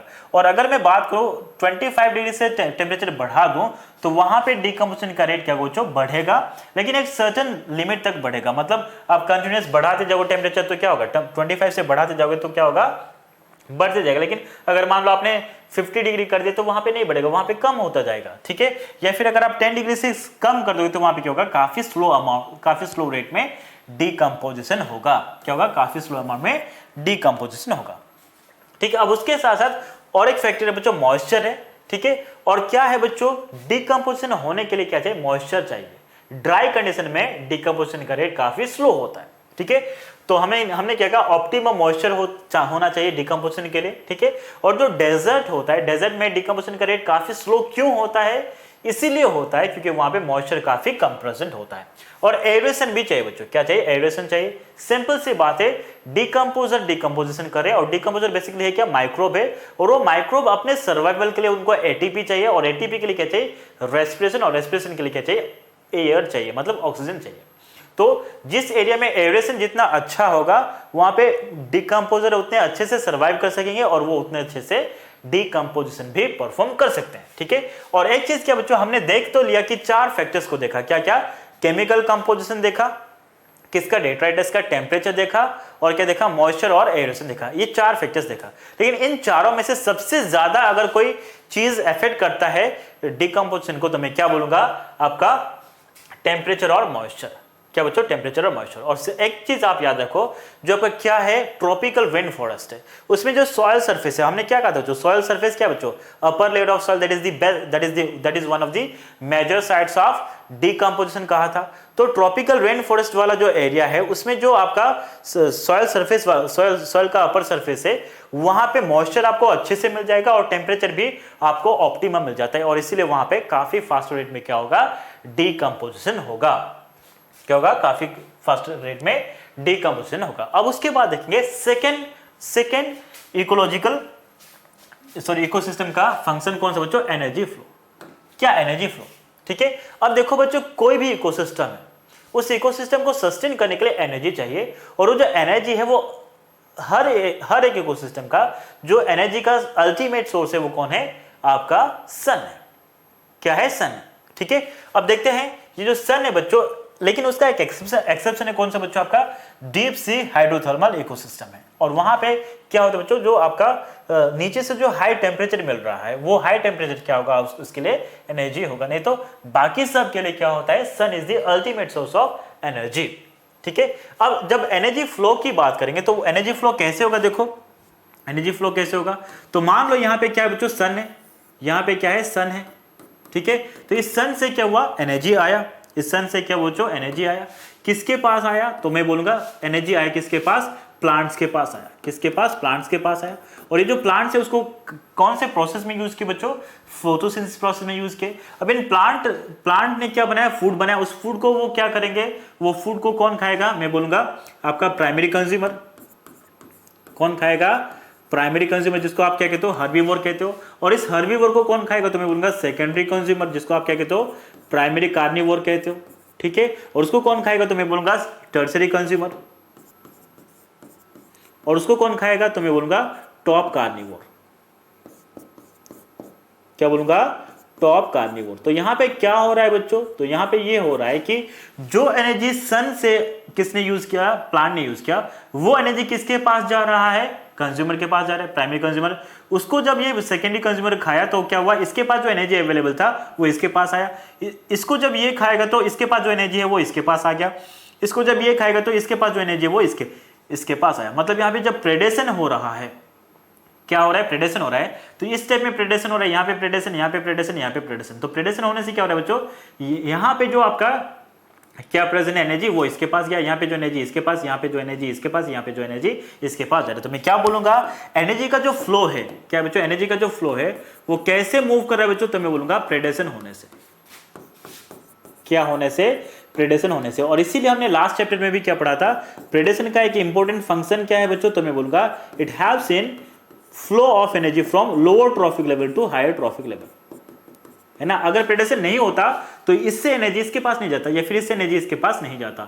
और प्रेडेशन होता है इसलिए क्या होता है? एनर्जी आगे मूव करेगा। और एनर्जी कभी भी प्राइमरी कंज्यूमर से प्लांट के पास नहीं जाएगा, या फिर आपका टर्सरी कंज्यूमर से सेकेंडरी कंज्यूमर के पास नहीं जाएगा। हमेशा क्या बच्चों? प्लांट से प्राइमरी कंज्यूमर, इससे इससे इससे इससे ऐसे जाएगा। मतलब क्या है? एनर्जी का फ्लो हमेशा यूनिडायरेक्शनल होता है। कैसा होता है? एनर्जी का फ्लो हमेशा यूनिडायरेक्शनल होगा। ठीक है, अब देखो प्लांट जब सनलाइट को यूज किया तो सनलाइट का क्या वो हर एक वेवलेंथ को यूज करता है फोटोसिंथेसिस के लिए? नहीं बच्चों, वो एक पर्टिकुलर एक सर्टेन रेंज ऑफ लाइट को ही, वेवलेंथ को ही यूज कर सकता है। और वो रेंज कौन सा बच्चों? 400 नैनोमीटर से 700 नैनोमीटर। और ये जो रेंज ऑफ लाइट है बच्चों उसको मैं क्या कहता हूँ? Photosynthetically active radiation. इंपॉर्टेंट है बच्चों ये, फोटोसिंथेटिकली एक्टिव रेडिएशन। इसका फुल फॉर्म पूछेगा या फिर इसका वैल्यू पूछेगा, तो आपको दोनों आना चाहिए। ठीक है, तो उसका वैल्यू कितना बच्चों? आपका 400 नैनोमीटर से 700 नैनोमीटर है। ठीक है, तो होता क्या है? तो वहां पे वही चीज लिखा है बच्चों। सोलर रेडिएशन को किसने यूज किया? प्रोड्यूसर को किसने यूज किया? हर्बीवोर को किसने यूज किया बच्चों? कार्निवोर ने यूज किया। किसने यूज किया? कार्निवोर ने यूज किया। ठीक है, तो ये आपको कुछ बेसिक पॉइंट से आना चाहिए बच्चों। तो यहाँ पे मैं फुल फॉर्म लिख देता हूं बच्चों। क्या? पार का फुल फॉर्म लिख देता हूं। ठीक है, तो पार का फुल फॉर्म क्या बच्चों? तो मैं बोलूंगा फोटोसिंथेटिकली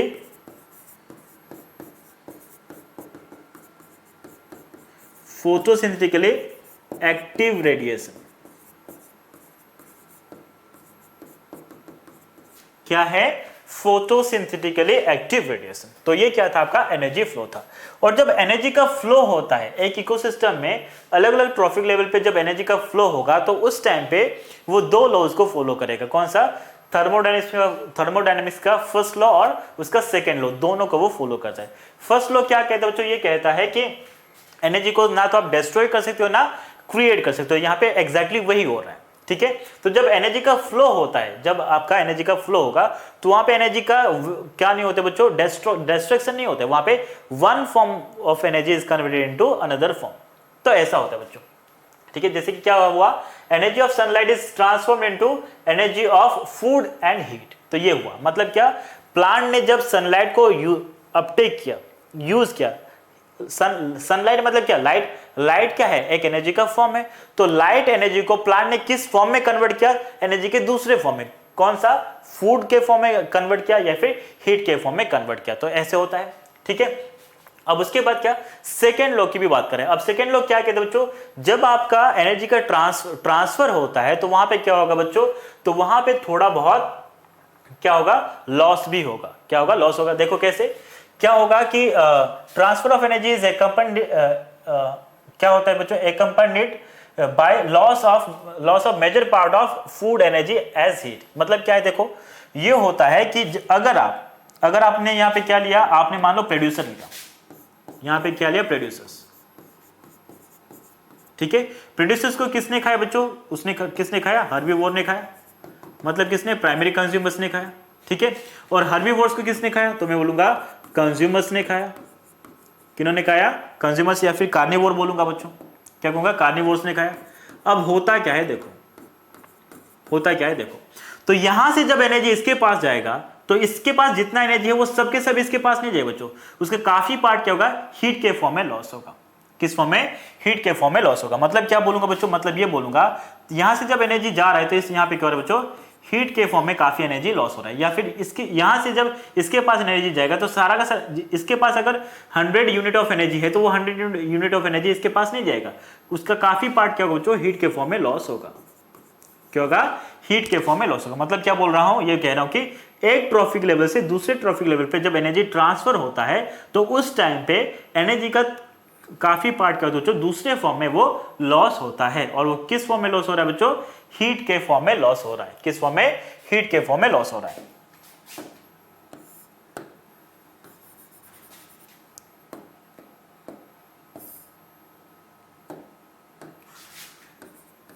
किस फॉर्म में लॉस हो रहा है, हीट के फॉर्म में लॉस हो रहा है, ठीक है। अब देखो हम क्या कहेंगे, जब एनर्जी लेंगे तो एनर्जी कहां प्रेजेंट है बच्चों, फूड के फॉर्म में भी प्रेजेंट है और किस फॉर्म में, हीट के फॉर्म में भी प्रेजेंट है। अब फूड के फॉर्म में जब एनर्जी प्रेजेंट है तो मैं क्या बोलूंगा, एनर्जी कैसे है, कंसंट्रेटेड है। और अगर हीट के फॉर्म में एनर्जी प्रेजेंट है तो मैं क्या बोलूंगा, एनर्जी डिस्पर्स्ड है। कैसा है, डिस्पर्स्ड है, ठीक है। तो ये क्या था आपका, एनर्जी फ्लो के बारे में था। क्या था, एनर्जी फ्लो के बारे में था। अब हम आगे बात करेंगे किसके बारे में बच्चों, अब हम बात करेंगे इकोसिस्टम, इकोलॉजिकल पिरामिड के बारे में। किसके बारे में, इकोलॉजिकल पिरामिड। और इकोलॉजिकल पिरामिड देखने के बाद हम क्या देखेंगे, और एक क्या, न्यूट्रिएंट साइक्लिंग। क्या देखेंगे, न्यूट्रिएंट साइक्लिंग। तो चलो पहले न्यूट्रिएंट साइक्लिंग ही देख लेते हैं बच्चों, क्योंकि हम एक सीक्वेंस में चलेंगे, ठीक है। अभी तक हमने क्या देखा, अभी तक हमने ये देखा इकोसिस्टम के स्ट्रक्चरल एस्पेक्ट में दो देख लिया था, स्पीसीज कंपोजिशन और क्या देखा था, स्ट्रैटिफिकेशन। फंक्शन में क्या देखा, हमने देखा प्रोडक्टिविटी, डिकम्पोजिशन देखा, एनर्जी फ्लो देखा, और उसके बाद क्या देखेंगे, न्यूट्रिएंट साइक्लिंग देखेंगे। और न्यूट्रिएंट साइक्लिंग होना भी जरूरी है बच्चों, ठीक है। न्यूट्रिएंट साइक्लिंग अगर नहीं होगा तो एक टाइम के बाद क्या होता, सारे प्लांट खत्म होते, और सारे प्लांट खत्म होने के बाद एनिमल्स भी खत्म हो जाते। तो ये क्या है, न्यूट्रिएंट साइक्लिंग भी होना जरूरी है, ठीक है। अब न्यूट्रिएंट साइक्लिंग जब होता है तो कौन से न्यूट्रिएंट का हो रहा है, और वो जो न्यूट्रिएंट है उसका रिजर्वायर पूल क्या है, उसके बेसिस पे आपने न्यूट्रिएंट साइक्लिंग को दो ग्रुप में क्लासिफाई किया। कौन कौन सा, आपने कहा एक को गैसियस और एक को क्या कहा, सेडिमेंट्री। किसके बेसिस पे कहा कि जो न्यूट्रिएंट, जिस न्यूट्रिएंट को आप कंसीडर कर रहे हो उसका रिजर्वायर पूल कौन सा है, उसके बेसिस पे आपने कहा। अगर मान लो किसी न्यूट्रिएंट का रिजर्वायर पूल क्या है, एटमॉस्फेयर है, तो आपने उस साइकिल को क्या कहा, न्यूट्रिएंट साइकिल को आपने कहा गैसियस। और अगर मान लो क्या है बच्चों, ये न्यूट्रिएंट है, ठीक है, ये न्यूट्रिएंट है, स्पेलिंग थोड़ा सा गलत है बच्चों, ठीक है। और अगर मान लो किसी भी न्यूट्रिएंट का रिजर्वायर पूल अगर लिथोस्फीयर है तो उसको आपने क्या कहा, सेडिमेंट्री कहा। क्या कहा, सेडिमेंट्री। तो आपने किस बेसिस पे कहा बच्चों, आपने कहा, एक सेकेंड बच्चों, एक सेकेंड दे देना।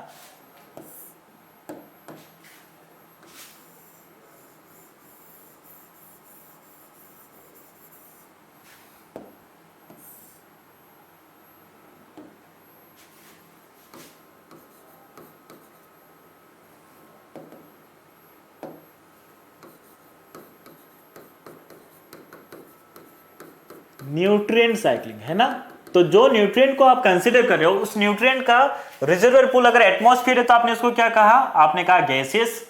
और अगर मान लो लिथोस्फीयर है तो आपने क्या कहा बच्चों, उसको सेडिमेंट्री कहा। कुछ एग्जांपल क्या ले सकते हैं गैसेस का, कार्बन, हाइड्रोजन, ऑक्सीजन, नाइट्रोजन। और फास्फोरस और सल्फर को मैं किस में ले सकता हूं बच्चों, मैं ले सकता हूं किसमें, मैं ले सकता हूं सेडिमेंट्री में। किसमें, सेडिमेंट्री।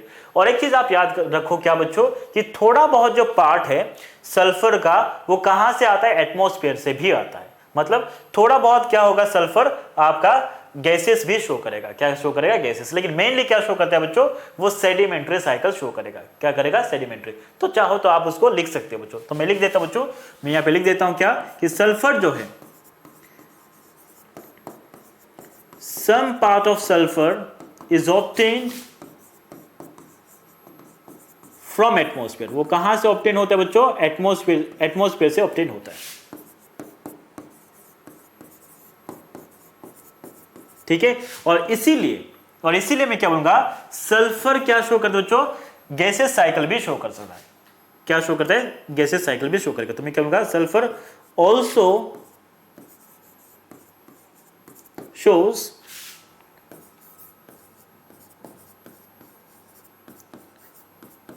Gases cycle. तो आप बोलोगे कि सर अगर सल्फर दोनों शो कर रहा है, सेडिमेंट्री भी कर रहा है और गैसेस भी शो कर रहा है, तो आप अगर मान लो एक ही ऑप्शन आपको चूज करना होगा तो आप क्या करोगे? आप चूज करोगे सेडिमेंट्री। अगर मान लो ऐसा कुछ क्वेश्चन आया जहां पे CH और मान लो कुछ दे दिया बच्चों, जैसे कि मान लो एग्जाम्पल में क्या दिया कि मान लो सल्फर दिया है, क्या दिया? सल्फर दिया है, और वहां पे कुछ और एग्जाम्पल दिया है जहां पे फॉस्फोरस का एग्जाम्पल नहीं, मान लो गैसेस का एग्जाम्पल है। ठीक है। और तो वहां पे मतलब क्या, मैं क्या बोलना चाह रहा हूं, ये बोलना चाह रहा हूं कि सल्फर को आप क्या करोगे? सेडिमेंट्री में लोगे कि गैसेस में लोगे कि या दोनों में लोगे, वो डिपेंड करेगा क्वेश्चन में ऑप्शंस क्या है उसके ऊपर डिपेंड करेगा। क्वेश्चन में ऑप्शंस क्या है उसके ऊपर डिपेंड करेगा। ठीक है। तो ये क्या था आपका बच्चों? ये था आपका किसके बारे में? ये था आपका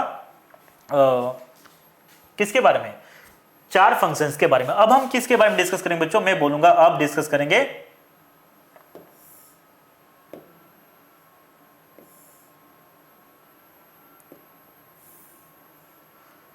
अब हम देखेंगे इकोलॉजिकल पिरामिड्स। क्या देखेंगे? Ecological pyramids. अब इकोलॉजिकल पिरामिड क्या है देखते हैं। जब मैं क्या करूंगा, किसी भी इकोलॉजिकल पैरामीटर्स को लूंगा, चाहे वो इकोलॉजिकल पैरामीटर क्या हो, नंबर ऑफ ऑर्गेनिजम्स हो या फिर बायोमास हो या फिर एनर्जी कंटेंट हो, किसी भी ट्रॉफिक लेवल पे उनको अगर मैं ग्राफिकली रिप्रेजेंट करूंगा तो उसको मैं क्या कहता हूं? इकोलॉजिकल पिरामिड कहता हूं। और इकोलॉजिकल पिरामिड कॉन्सेप्ट को किसने दिया था बच्चों? एल्टोन ने दिया था। किसने? एल्टोन ने। और एल्टोन ने दिया था, इसीलिए मैं क्या कहता हूं इकोलॉजिकल पिरामिड को एल्टोनियन पिरामिड भी कहता हूं। क्या कहता हूं? एल्टोनियन पिरामिड। तो किसने दिया था? एल्टोन ने दिया था। किसने? एल्टोन ने दिया था। ठीक है। मैं रिपीट कर रहा हूं, ये 3 क्या है बच्चों? आपका नंबर ऑफ ऑर्गेनिजम्स या फिर बायोमास या फिर एनर्जी, ये सब क्या है? इकोलॉजिकल पैरामीटर्स है। इनको अगर आप ग्राफिकली रिप्रेजेंट करोगे तब क्या कहोगे? इकोलॉजिकल पिरामिड्स कहोगे। अब नंबर ऑफ ऑर्गेनिजम्स जो है, इसको अगर मैं इस पैरामीटर को अगर यूज करूंगा और मैं ग्राफिकली रिप्रेजेंट करूंगा तो उससे जो पिरामिड मिलेगा उसको मैं क्या बोलूंगा? पिरामिड ऑफ नंबर कहूंगा। अगर मैं biomass at different trophic level पे ले रहा हूं और उसको अगर मैं ग्राफिकली रिप्रेजेंट करूंगा तो जो पिरामिड मिलेगा क्या बोलूंगा? Pyramid of biomass. और अगर अलग अलग ट्रॉफिक लेवल पे कितना एनर्जी प्रेजेंट है उसको अगर मैं ग्राफिकली रिप्रेजेंट करूंगा तो मैं क्या बोलूंगा? Pyramid of energy. क्या बोलूंगा? Pyramid of energy.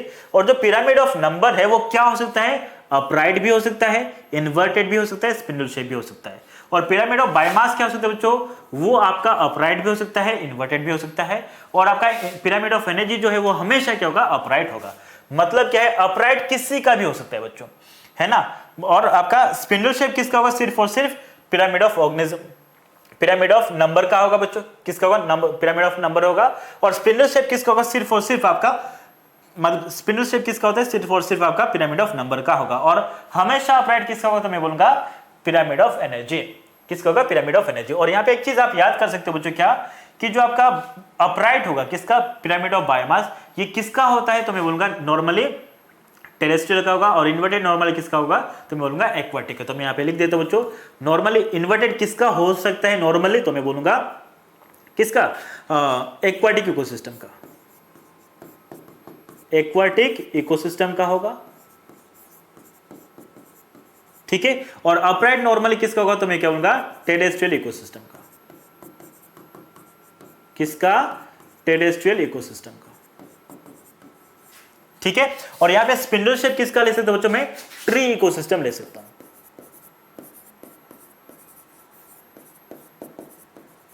किसको ले सकता हूं बच्चों? ट्री इकोसिस्टम को ले सकता हूं। ठीक है। तो ये क्या थे? कुछ एग्जांपल्स थे। जैसे कि मैं एक एग्जांपल, ट्री इकोसिस्टम का एक एग्जांपल लेके बताता हूं बच्चों। मान लो ये आपके पास क्या बच्चों? एक ट्री है। कितना ट्री है? एक ट्री है। ठीक है। अब उस एक ट्री के ऊपर मान लो क्या बच्चों, उस एक ट्री के ऊपर मान लो क्या हुआ 50 बर्ड्स है, 50 हर्बीवोरस बर्ड्स है। क्या है? 50 हर्बीवोरस बर्ड्स है, ठीक है। और उन सबको खाने के लिए मान लो क्या है, एक ही हॉक है। क्या बच्चों? एक ही हॉक है। तो क्या हुआ देखो, नीचे आपका विड्थ क्या है, कम है, उसके बाद ज्यादा है, उसके बाद क्या बच्चों वापस कम हुआ, तो इसको मैं क्या बोलूंगा, स्पिंडल शेप बोलूंगा। क्या बोलूंगा? Spindle shape.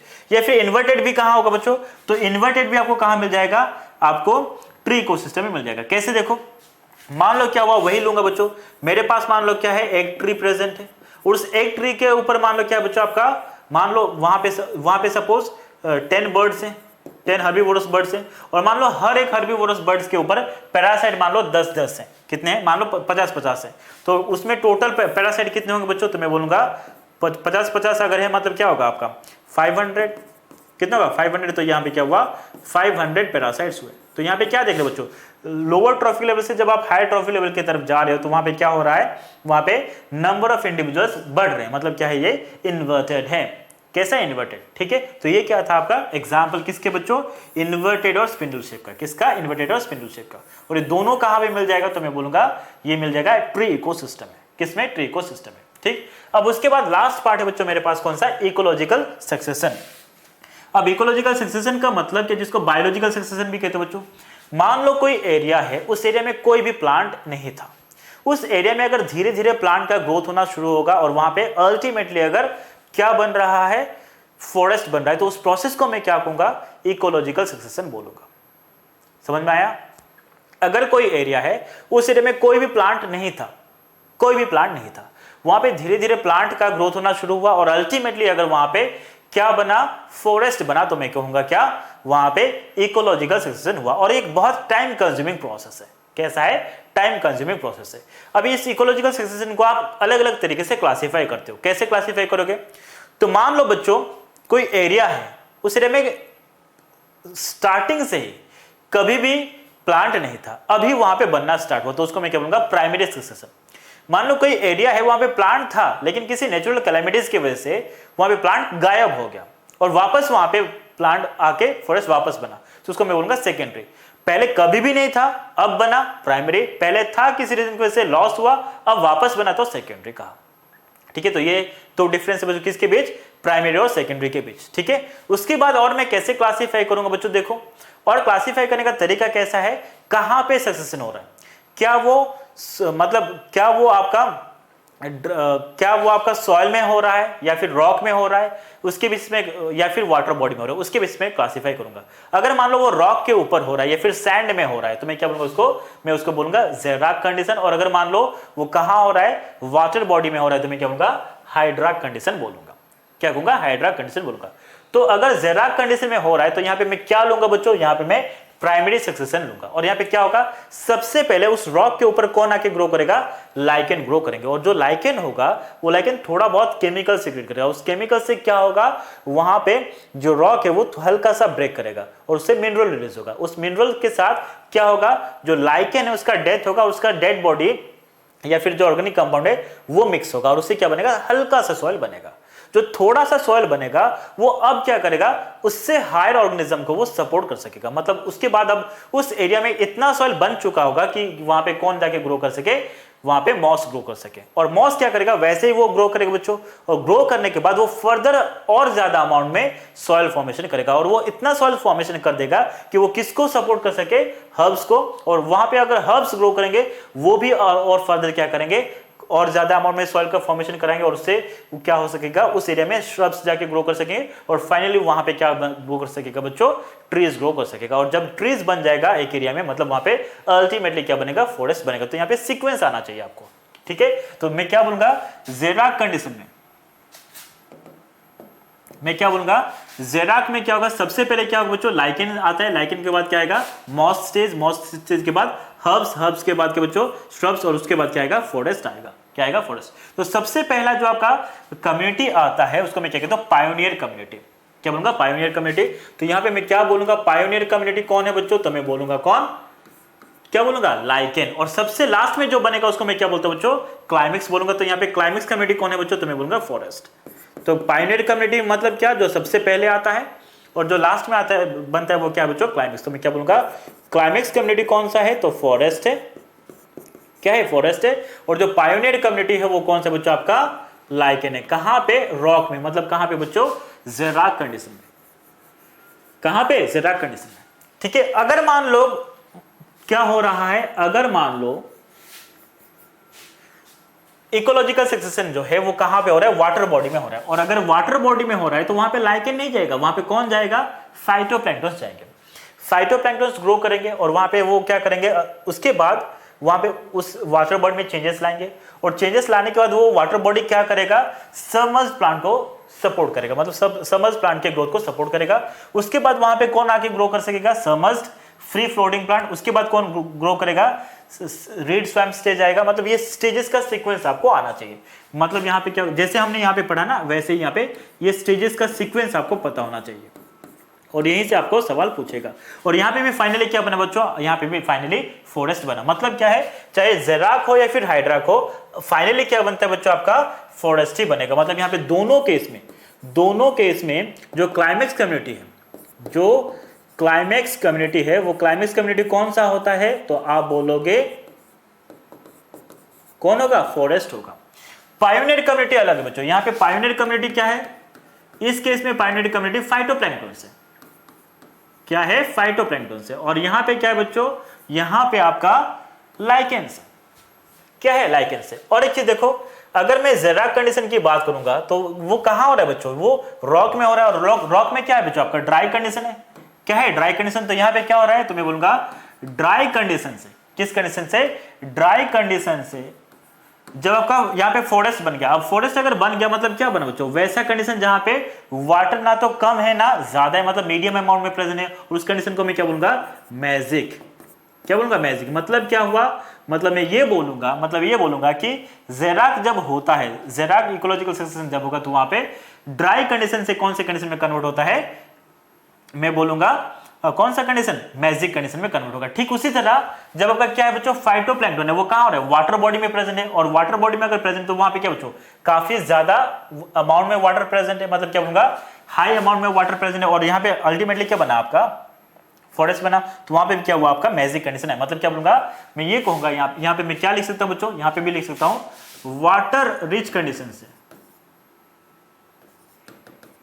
Water rich condition से क्या बना, तो आप बोलोगे क्या,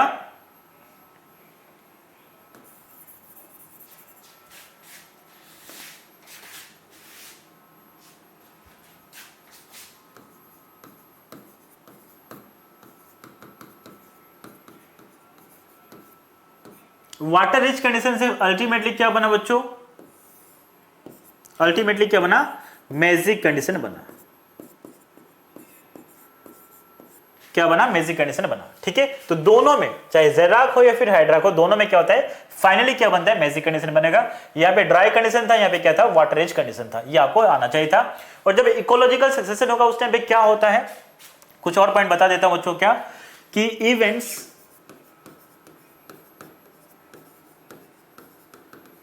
इवेंट्स ड्यूरिंग इकोलॉजिकल सक्सेशन, जब इकोलॉजिकल सक्सेशन होता है तो उस टाइम पे क्या क्या होगा, तो कुछ इवेंट्स आपको आना चाहिए बच्चों। जैसे कि क्या, जैसे कि मैं बोलूंगा वहां पे डाइवर्सिटी क्या होता है, बढ़ता है। ठीक है, और वहां पे क्या होगा, डाइवर्सिटी बढ़ेगा और उसके साथ साथ न्यूट्रिएंट साइक्लिंग भी क्या होता है बच्चों, बढ़ेगा। क्या होगा, न्यूट्रिएंट साइक्लिंग भी बढ़ेगा, इंक्रीज होता है। उसके बाद और क्या होगा, तो आप बोलोगे न्यूट्रिएंट साइक्लिंग बढ़ने के साथ साथ वहां पे क्या होता है, डिकम्पोजिशन का रेट भी बढ़ेगा। क्या बढ़ेगा, डिकम्पोजिशन का रेट भी बढ़ेगा, क्योंकि ज्यादा ऑर्गेनिज्म आएंगे, ज्यादा डेड बॉडी आएगा या फिर डेट्राइटस बनेगा, तो क्या होगा, डिकम्पोजिशन का रेट भी बढ़ेगा। उसके साथ क्या बच्चों, वहां पे क्या होता है, फाइनली क्या बनेगा, मैजिक कंडीशन बनता है। क्या बनता है, मैजिक कंडीशन बनेगा। और फिर क्या, जब इकोलॉजिकल सक्सेशन हो रहा होगा तो उस टाइम पे कुछ स्पीसीज का नंबर कम होता है, कुछ स्पीसीज का नंबर बढ़ेगा और कुछ स्पीसीज का नंबर क्या होगा, पूरा खत्म भी हो जाता है। मतलब क्या बोलूंगा, चेंज इन स्पीसीज कंपोजिशन, वहां पे क्या होता है, स्पीसीज कंपोजिशन चेंज होता है। क्या होगा, स्पीसीज कंपोजिशन चेंज होगा। तो ये कुछ आपके पॉइंट्स थे जो कहाँ होते हैं बच्चों, तो मैं बोलूंगा क्या होगा, इकोलॉजिकल सक्सेशन के टाइम पे होगा। और वहां पे फाइनली क्या बने बच्चों, क्या होगा, इकोलॉजिकल सक्सेशन में क्या होता है, फाइनली रीचेस तो नहीं लिखूंगा, अटेन्स लिखता हूं।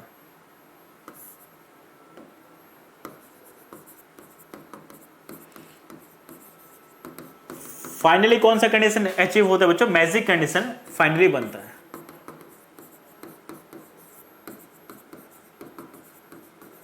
फाइनली कौन सा कंडीशन बनेगा, मैजिक कंडीशन बनेगा। ये कब बनेगा बच्चों, तो मैं बोलूंगा कब, इकोलॉजिकल सक्सेशन के टाइम पे। ठीक है, उसके बाद और दो चीज बताने बच्चों, क्या एक है आपका 10% लॉ,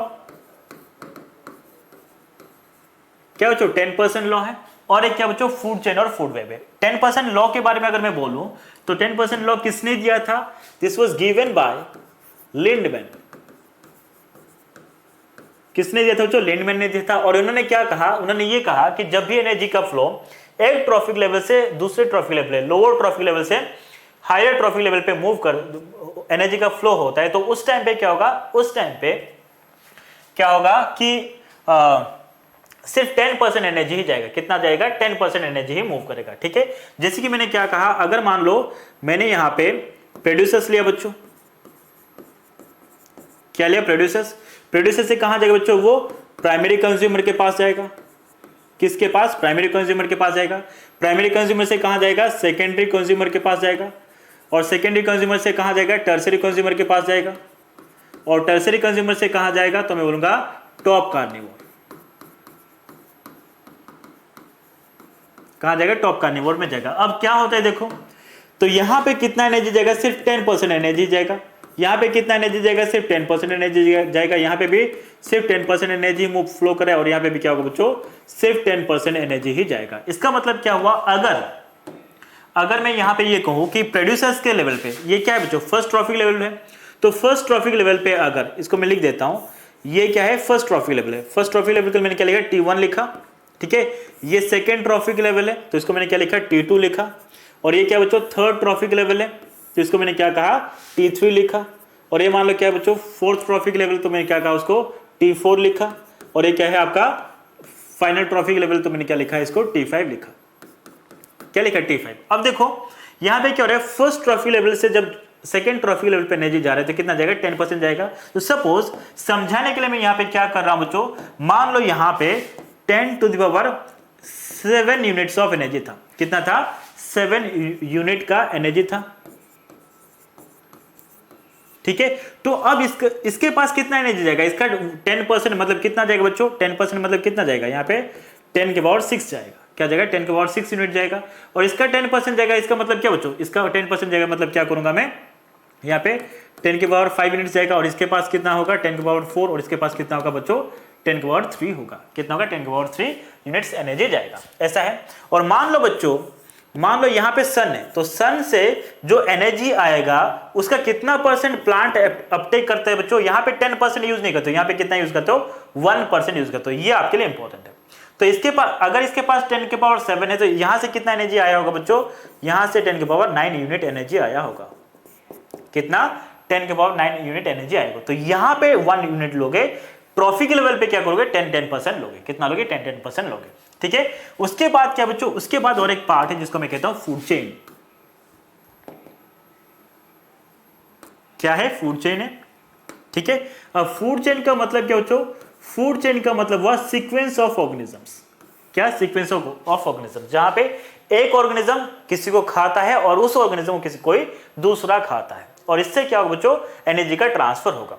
और सिंपल फूड चेन कहां पे प्रेजेंट होता है, ये प्रेजेंट होगा कहां पे बच्चों, एंथ्रोपोजेनिक या फिर मैन-मेड इकोसिस्टम में। और क्या नेचुरली क्या होता है, नेचुरली फूड चेन अकेला नहीं रहता है, बहुत सारे फूड चेन इंटरलिंक्ड होते हैं, और उसको क्या कहते हो, फूड वेब कहते हो। क्या कहते हो, फूड वेब। तो मैं यहां पे क्या लिखूं बच्चों, फूड चेन में क्या लिख सकता हूं, फूड चेन क्या है, this is sequence of organisms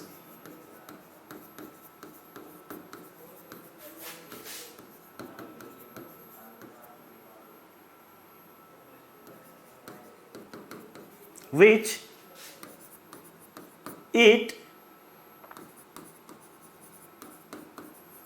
some other organisms जो किसी दूसरे ऑर्गेनिज्म को क्या करेंगे बच्चों, खाएंगे, and they feed on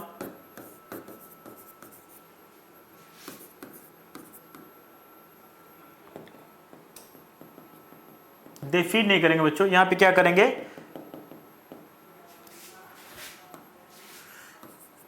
and they are fed by, या फिर मैं ऐसे लिखता हूं, they become food, they become food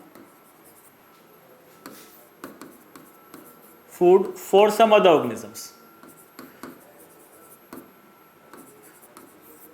तो वो जो सीक्वेंस है, उस सीक्वेंस को मैं क्या कहता हूं, फूड चेन कहता हूं। क्या कहता हूं, फूड चेन कहता हूं। और फूड चेन आपको कहां मिलता है बच्चों, ये मिलता है मैन मेड इकोसिस्टम में। तो मैं क्या बोलूंगा, this is found in, this is observed in, कहां पे बच्चों, मैन मेड इकोसिस्टम। जो मैन मेड इकोसिस्टम है वहां पे क्या मिलेगा, मैं बोलूंगा वहां पे मिलेगा फूड चेन। क्या मिलेगा, फूड चेन। उसके बाद क्या बच्चों, उसके बाद आता है फूड वेब आता है। क्या आएगा, फूड वेब। अब फूड वेब का मतलब क्या बच्चों, तो मैं बोलूंगा इंटरलिंक्ड फूड चेन्स। बहुत सारे फूड चेन से, एक से ज्यादा फूड चेन से, वो अगर इंटरलिंक्ड है तो मैं इसको क्या बोलूंगा बच्चों, फूड वेब बोलूंगा। अब फूड चेन का ड्रॉबैक क्या है, फूड चेन का ड्रॉबैक ये है, वो ये मान के चलता है कि कोई भी ऑर्गेनिज्म वो हमेशा एक ही ट्रॉफिक लेवल पे ऑपरेट करेगा, लेकिन ऐसा नहीं है बच्चों। जैसे कि अगर मैं मेरी बात करूं तो अगर मैं पालक को खा रहा हूं, जो कि क्या है, बेसिकली प्लांट है, तो मैं किस में आ जाऊंगा, सेकेंड ट्रॉफिक लेवल पे आ जाऊंगा। ठीक है। अगर मान लो मैं क्या कर रहा हूं, अगर मैं गोट को खा रहा हूं तो मैं थर्ड ट्रॉफिक लेवल पे आ जाऊंगा। मतलब क्या है, इसका मतलब यह हुआ कि एक ऑर्गेनिज्म जो है वो एक ट्रॉफिक लेवल पे ऑपरेट नहीं करेगा। जबकि फूड चेन क्या कहता है, वही कहता है, वो ये कहता है कि कोई भी ऑर्गेनिज्म हमेशा एक ही ट्रॉफिक लेवल पे ऑपरेट करेगा, जो कि गलत है। एक्चुअल में नेचुरली क्या होता है, कोई भी एक ऑर्गेनिज्म अलग अलग ट्रॉफिक लेवल पे काम कर सकता है। तो इसलिए क्या होता है बच्चों, आपका फूड वेब ज्यादा सही है। ठीक है। तो मैं यहाँ पे लिख देता हूं बच्चों, यहाँ पे ये पॉइंट लिख देता हूं। उसके बाद हमारा खत्म होगा बच्चों। क्या लिखूंगा कि फूड चेन के हिसाब से, किसके हिसाब से, फूड चेन के हिसाब से क्या है, ए गिवन ऑर्गेनिज्म, गिवन ऑर्गेनिज्म, कोई भी ऑर्गेनिज्म है, इट ऑपरेट्स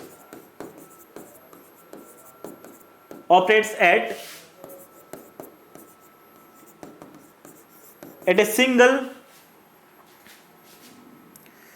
ट्रॉफिक लेवल। वो किसी भी एक ही ट्रॉफिक लेवल पे क्या करेगा बच्चों, ऑपरेट करेगा, एक ही ट्रॉफिक लेवल पे ऑपरेट करेगा। और फूड चेन में हम किसको कंसीडर नहीं करते, डिकम्पोजर को कंसीडर नहीं करते हैं, वहां पे डिट्राइवर को कंसीडर नहीं करते हैं। ठीक है। तो ये हुआ बच्चों आपका। ठीक है। उसके बाद क्या, उसके बाद अगर मैं फूड वेब की बात करूं और इसके टाइप्स ले लेता हूं बच्चों, इसके टाइप्स की बात करूं तो हमें कौन कौन सा फूड चेन ले सकते हैं बच्चों। चलो मैं टाइप्स लिख देता हूं बच्चों, टाइप्स लिखता हूं। तो टाइप्स में क्या ले सकता हूं, ग्रेजिंग फूड चेन ले सकता हूं बच्चों। कौन सा, ग्रेजिंग फूड चेन या फिर डेट्राइटस फूड चेन ले सकता हूं। ये क्या हुए आपके दो मेजर फूड चेन है। और एक चीज याद रखो कि ग्रेजिंग फूड चेन से ज्यादातर एनर्जी जो है वो कौन से इकोसिस्टम में फ्लो करता है, एक्वाटिक इकोसिस्टम में फ्लो करेगा। डेट्राइटस फूड चेन से ज्यादातर एनर्जी कौन से इकोसिस्टम में फ्लो करेगा, ये टेरेस्ट्रियल इकोसिस्टम में ज्यादातर एनर्जी फ्लो करेगा। ये किसके बारे में था, तो ये था आपका फूड चेन के बारे में था। किसके बारे में, फूड चेन। और फूड वेब क्या है, फूड वेब है इंटरलिंक्ड फूड चेन्स, जहां पे एक ऑर्गेनिज्म एक से ज्यादा ट्रॉफिक लेवल पे काम करेगा। ठीक है। तो चलो मैं इतना लिख के खत्म करता हूं बच्चों इसको। तो मतलब ये क्या है, ये क्या बच्चों, this is major flow of energy किसमें बच्चों, in aquatic ecosystem. Aquatic ecosystem जो है उसमें ज्यादा एनर्जी किससे फ्लो होता है, जीएफसी से होगा। और यहां पे क्या बोलूंगा बच्चों, major amount of energy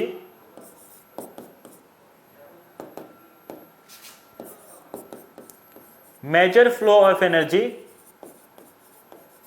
in terrestrial ecosystem.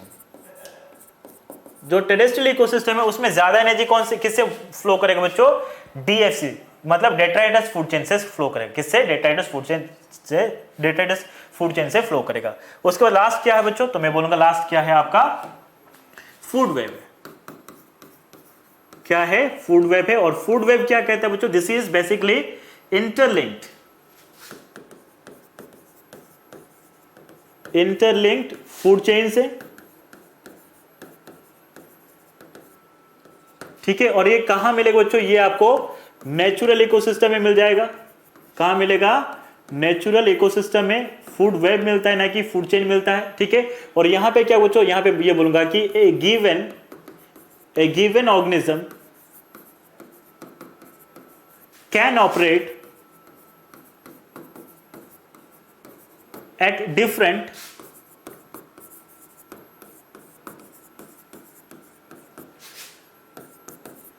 Traffic levels. वो अलग अलग ट्रॉफिक लेवल पे क्या कर सकते हैं, ऑपरेट कर सकते हैं। जैसे कि मैंने क्या कहा, अगर कोई इंसान फिश को मान लो वो गोट को खा रहा है तो वो थर्ड ट्रॉफिक लेवल पे आ जाएगा। अगर मान लो वो पालक को खा रहा है, कोई भी प्लांट को खा रहा है, तो वो सेकेंड ट्रॉफिक लेवल पे आएगा, ठीक है। तो ये क्या था बच्चों आपका फूड वेब के बारे में था। किसके बारे में, फूड वेब के बारे में था, ठीक है। तो इतना था बच्चों इस चैप्टर के बारे में। आई होप ये सब समझ में आया होगा बच्चों। इसको अच्छे से पढ़ना है, इसके क्वेश्चन भी आपको प्रैक्टिस करना है, ठीक है। थैंक यू बच्चों, गुड लक।